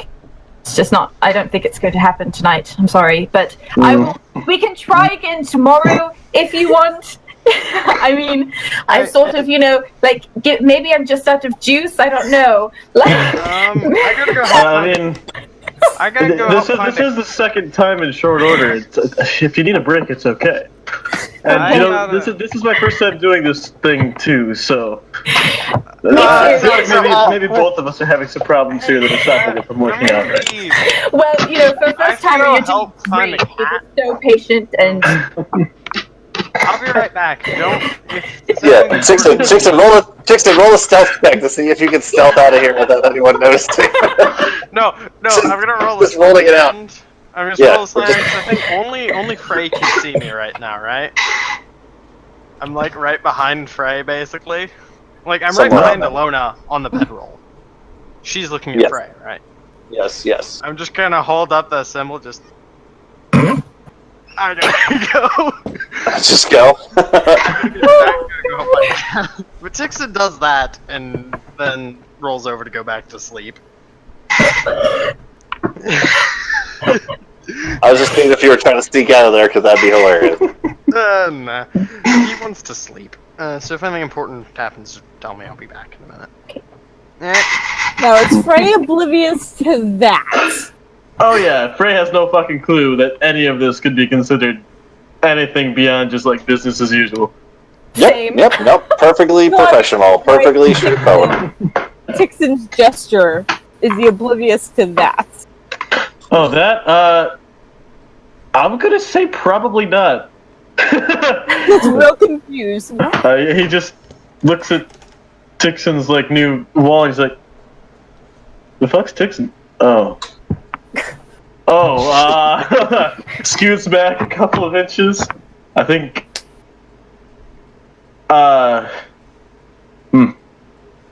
So Trails off and gets very confused. I'm sorry if I offended you somehow. No. I'm back. What happened? I'll try to do better next time. It's just I think I don't know, I might be just a little tired. Like I said, we can try again tomorrow if you want, if you're open to it. I know it's a little bit invasive, but No, it's okay. Yeah, try again tomorrow. I'm gonna go to sleep. Tixon kind of rolls over, looks over. Again, just gives that look. okay. Well, He's I'll like, just do you need me to go, or? Wait, actually, we need to keep a watch. I'll go on watch. That's what I'll do. Well, do you want help or? I should be okay, but if you want to, sure. Is it still coming down heavily with the rain out there? This whole time as you're having this conversation, even Misfit's kind of like, just kind of like puts his paws up under his chin, like look at, kind of looks at both of you like, do you not hear the words that are coming out of your mouths right now? You know? Just kind of goes back and forth. Again, That's it. Tixon roll over. Just do the hand symbol again. Yep. He's gonna go. He's gonna actually just fully steal the bedroll. Finally, just go over to the corner to sleep. Fair enough. Then Tixon stole my bedroll.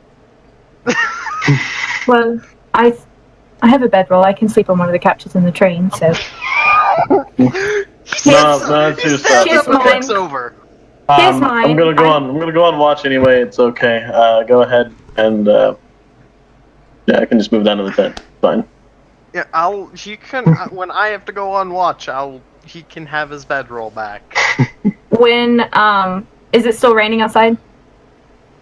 It is slowed down, but it's down to like a light drizzle. It's not as heavy as it was. Okay. Yeah, that wouldn't bother Frey at all. Okay. Well, I guess I'll go to bed then. Night, Alona. Good night. I'll go down into the train, I guess, because the tent is small. So you Frey awkwardly gets out of the tent, and then Alona just awkwardly follows you, and then awkwardly, like, I guess you do this, I'll go this, okay, and then goes down, and, okay. You can let me know if you need someone to take over, because you do still need sleep at some point, I'm sure. Yeah, eventually. I'll come get you. Okay. Just Okay, bye. What is your problem, Misfit? yeah. When Salona's gone, I'm just gonna look at Frey and he's like, that could have gone better.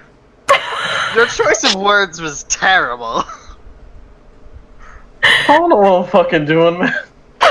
I mean, some of the other people from the compound got entangled with each other like that, but I never did. This is all. Your choice of words. No, this is all weird. I'm going on watch. Shut up, Tixon. No, just say, I'm way younger than you, and I already have better luck.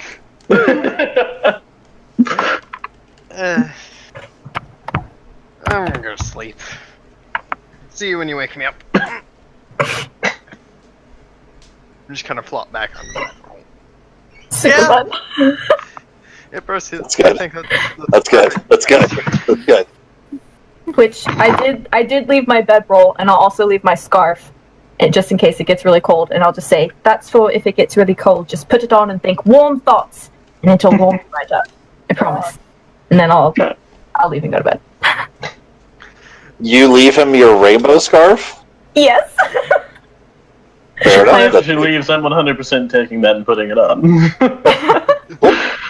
It's actually kind of warm, and it's not like it's a big fluffy scarf, and it's actually kind of made of different materials. Like you could swear there's like it's this weird intricate overlay of like silks and wools and cottons. Like it's really kind of hard to pick out like where one starts and another begins.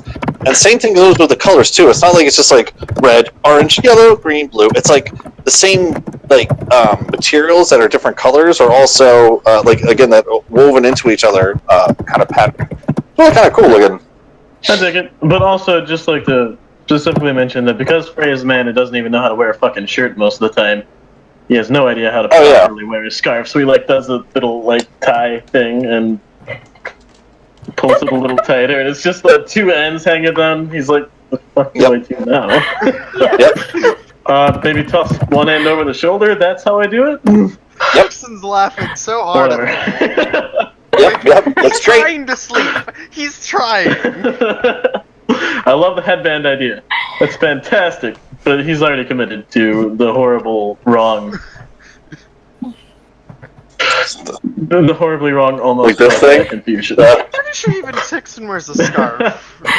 So he's just dying.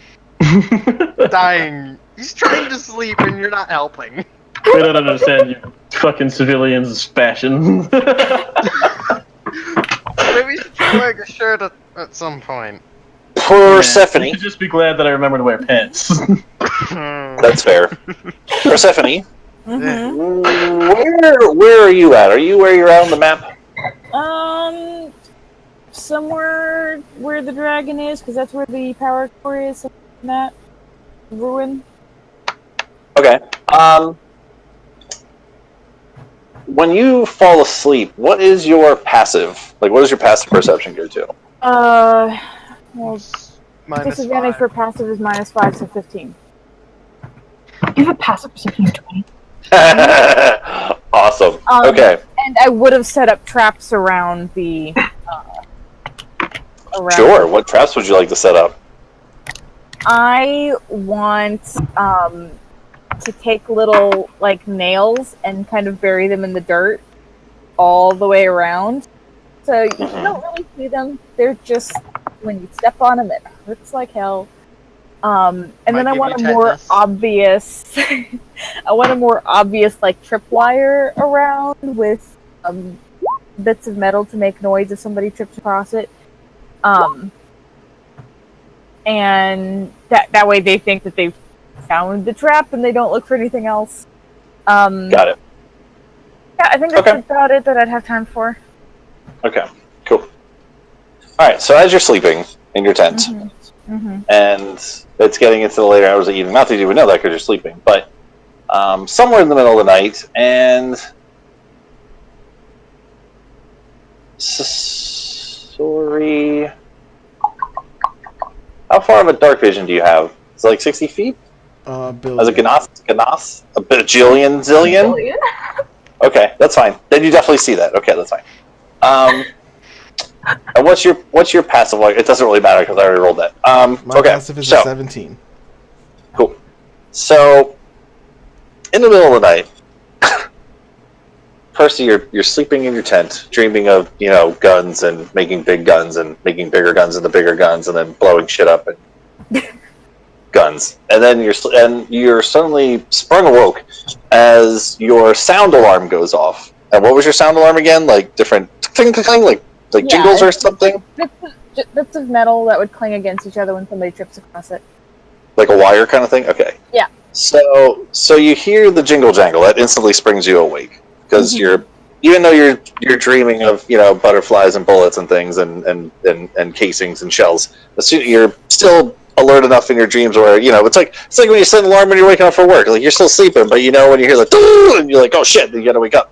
So your bells go off, and it's like oh shit, and you hear all these jingle jangles going on, and as you hear the jingle jangles, you kind of spring up and I guess instantly grab your gun because that's what a Percy do, and you hear this ow as you hear this coming from outside of your tent, and Sasori, as you're sleeping there. This is right after you woke up from your dream and you're starting to try to go back to sleep.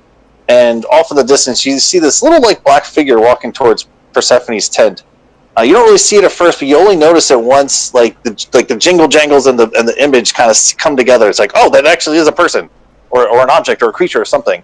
And as this black figure gets closer to Percy's tent, you hear the jingle, ding, ding, ding, and all the bells and whistles go, and you hear, you hear this man's voice screaming in pain as he's apparently stepping on your nail traps. At the very end, the crash of this head comes into your tent, and even in the darkness, as your eyes kind of adjust a little bit, it's still coming down just a little bit, like just a little bit of rain coming down.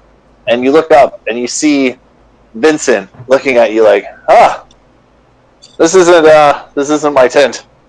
No, it's not. And he kind of like grabs his mustache from the ground, and he kind of like stands up a little bit. He goes, So, how are you? Behind him's going to be a direwolf. Okay, that's cool. Do I hear the direwolf, or is it like? Well, we'll find out. Yeah, direwolf. Okay, cool. Okay. So he kind of like stands up. He's like, "No, this is this is not my tent. Hello, fancy meeting you here. Hello, what are the odds? Were you sleeping? I was. And you were sleeping in the train. What did you sleep off? I got out to go to the bathroom, and I must have juked when I should have drived or something there, and I fell over some wire, and there was a whole bunch of noises, and he like kind of looks up, and he like, this hurts, and he kind of like digs a nail out of his foot, like another one. I did not see that shrapnel. That's not good. I mean, a dragon exploded. Of course there's going to be shrapnel. And at that point, he kind of turns around, and Persephone, you can kind of see this large, looming fucking figure behind him in the dark a little bit. I've already lit my lantern by this point anyway. And at that point, as you hold it up, you can see Vincent there is all muddy from like kind of like dusting himself off, and you can see this large, looming, furry wolf creature standing behind him. And he kind of turns around. He's just not moving. I look at Persephone, wait for any kind of response. Do you see this, wolf? Yes. What is this? Don't move! Don't move! Sit, boy. Please. Oh, you told me to sit? Yeah. After the please, I'll sit. If you don't move, he can't see you. I think that's how they work. Of course, that's how they work. Do you want to tell the truth? Were you really just ending up in the wrong end of the train? Did you just tell the wolf to sit? I did. Do you know this wolf? Oh god. Oh god. Do I have to stand here like this, or can I stand now? You can stand normally or sit. Oh. As soon as he moves, I growl. Nope, told you. They sense movement. That was a bad idea. His mustache is twinkling a little bit in the corner. Just stop moving, mustache. So, did you want to tell me anything? Nope, just got the wrong tent. Mm-hmm. Ended up I'm happy. My pants. What? Heading toward the wrong end of the train. Yup, that's it. Sorry about that. Mm-hmm. I'm gonna die here, aren't I? I don't want to die. The wolf nods his head. Oh god! No, it's your speed. So sorry, how much do you trust this man? How much do I insightfully trust this guy? Do I roll an insight for this? Sure, yeah. Okay. It's normal. Oh, Jesus, okay. Oh, he definitely seems like just an idiot. Like he should not... Got turned around, or idiot who was trying something? Both. Yeah, well, I mean, like, a little bit of both. Just, to be fair. I can't tell you. I'm a wolf. No, but you can like shrug or dog shrug. Ooh, dog shrug. He sees the dog shrug and he goes, I think he's gonna attack me. He just dog shrugged. I don't know what that means. Would you like to escort him back to his car? It was that one right over there. I'm gonna make a run for it. Remember me? And he runs. Okay, I'm gonna chase him. Okay, well, you're gonna track him down to like fucking 10 feet. No, I'm gonna keep up right behind him. Make it really scary. Okay. Cool. Horror movie. Okay. So this guy runs, okay, and he's running, and it's dark, and he's a human, and he can't see, so he's just running, and he does like the bad cartoon where he goes like this. Yeah. He's trying to serpentine, I guess. You could almost sit down and just watch it if you really wanted to, because he doesn't really go anywhere. He just goes this way, and then comes back around this way, and then comes back towards you, and then sees you, and then runs away again, and... Dude's Gary scared. And he starts to run back towards the tent, and then he sees, and you're still chasing him, and he's like, and he just continues to run towards these trees, and he climbs up one of the trees, which isn't very tall. It's only like yay high. Yeah, he tries to climb a tree. All right, that's when we'll have Baymax. Which is only like 7 feet up off the ground, so it's not that high. We'll have Baymax come up behind him, who's now a wet giant mushroom with a cowboy hat. Why? Why do we torture the NPC? We already killed Well, most of them. They do dumb. Let's be honest, they do dumb stuff. So as he sees Baymax come down, he goes, get it? Because Baymax? not the stupid hats Use again. that one. I swear, Trey, your puns are going to get us killed. There's only so much the DM can take. I have backup characters. My boss. Just standing up in this tree. I'm gonna get out of wolf form and just lie back under the tree. And be like, you probably shouldn't go by the tent again. No, I mean, yeah, no, that's fine. I will not do that. Is he gonna hurt me? Who? The one with the hat mushroom, hat man. There's the no one here with the hat mushroom. It's a mushroom with a hat. Slowly, like, climbs out of the tree. I'm gonna have Baymax start following him. As he starts to walk. I'm gonna act like I don't see Baymax. Okay. Right here! He starts to, like, tries to jog, and Baymax just chomping through the mud. He can kind of outrun Baymax a little bit, but he will run back into the cart where he came. And then I'm gonna have Baymax hit by the tent for Percy. And I really wish I was being myself instead of intimidate him away instead of having to be Calypso. Baymax doesn't know how to respond. Just Baymax in there. Yeah. Okay. Anything else for the evening, guys and gals? I reset the traps Okay. in case Jill decides to take a walk. I already rolled for that. He's fine. I thought about it. I don't check. Oh wait, Marta's backstory barred from various establishments. Oh god. Yeah, because now I have to read them. I said earlier that even if he does kill off Freylost, I have many backup series, backup characters, and then the only question is how many of those backups are bards who cast by using puns. It's just one of them. I've told Caleb before to be a pun bard. I think that'd be fun. It would be great. Yeah. You guys can rock pun bards together. I think It would be so great. though, like. Yeah, that's when you Because everyone's puns during combat and your teammates turn on you. This is about the only time I get to let loose all of my horrific puns. It's the best. Nosebleed. Pun bards will be the first one to take team damage on purpose. Oh yeah. Yeah, I appreciate the Rango roll, by the way. That's a nice touch. Somewhere in the multiverse, he has a 2-point pun attack nosebleed. I love it. Anyway, at some point during the night, I do wake up Tixon to take the next watch. Okay. Still keeping the scarf on, but I am using my own fucking bedroll. Fair And enough. you also get to deal with you get to deal with. He's not gonna carry around his daughter at midnight. He's just gonna set that on your head once you lay down. Just like, there you go. I will tuck the tiny kobold into Ilona's bedroll then. It's tiny and adorable. At least it's getting used. That's good.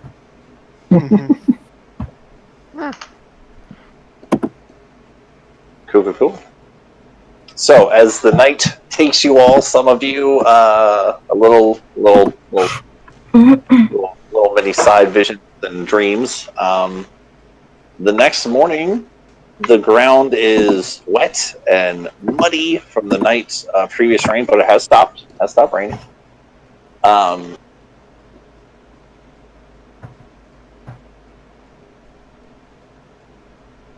So the sun would actually be coming from the front of the car. So Tixon, you would actually be one of the first people to see the sunrise on a new day. I don't know how early anyone else gets up.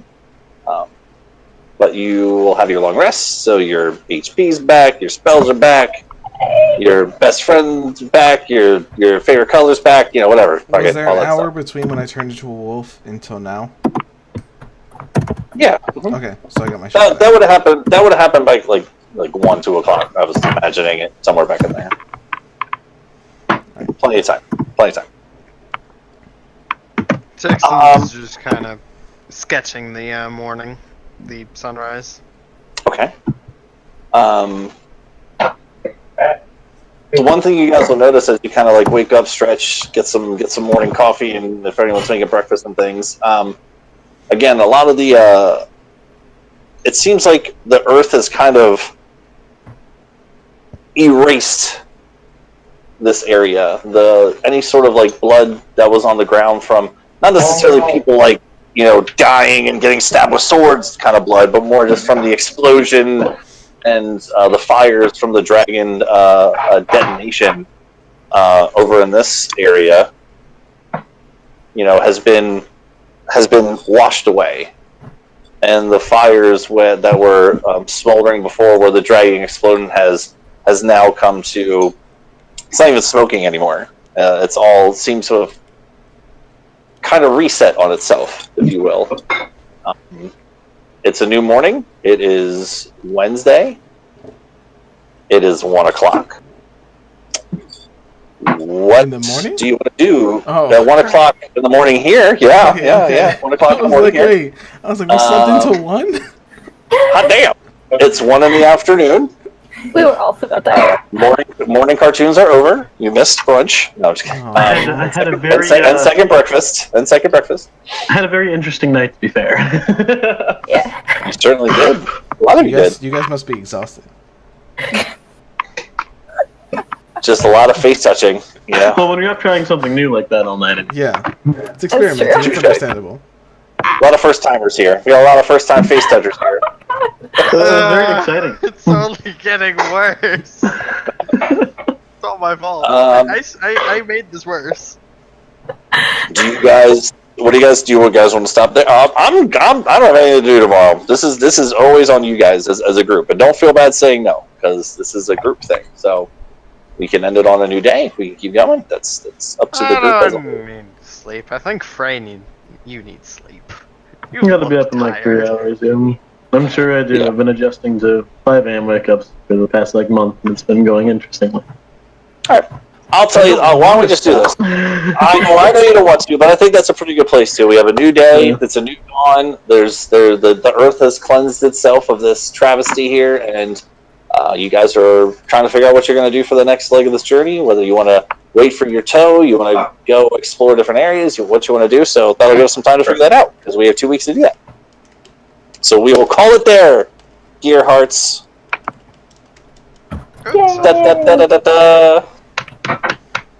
Good session, guys. Good session. Agreed. Had a good That time. was a lot of fun.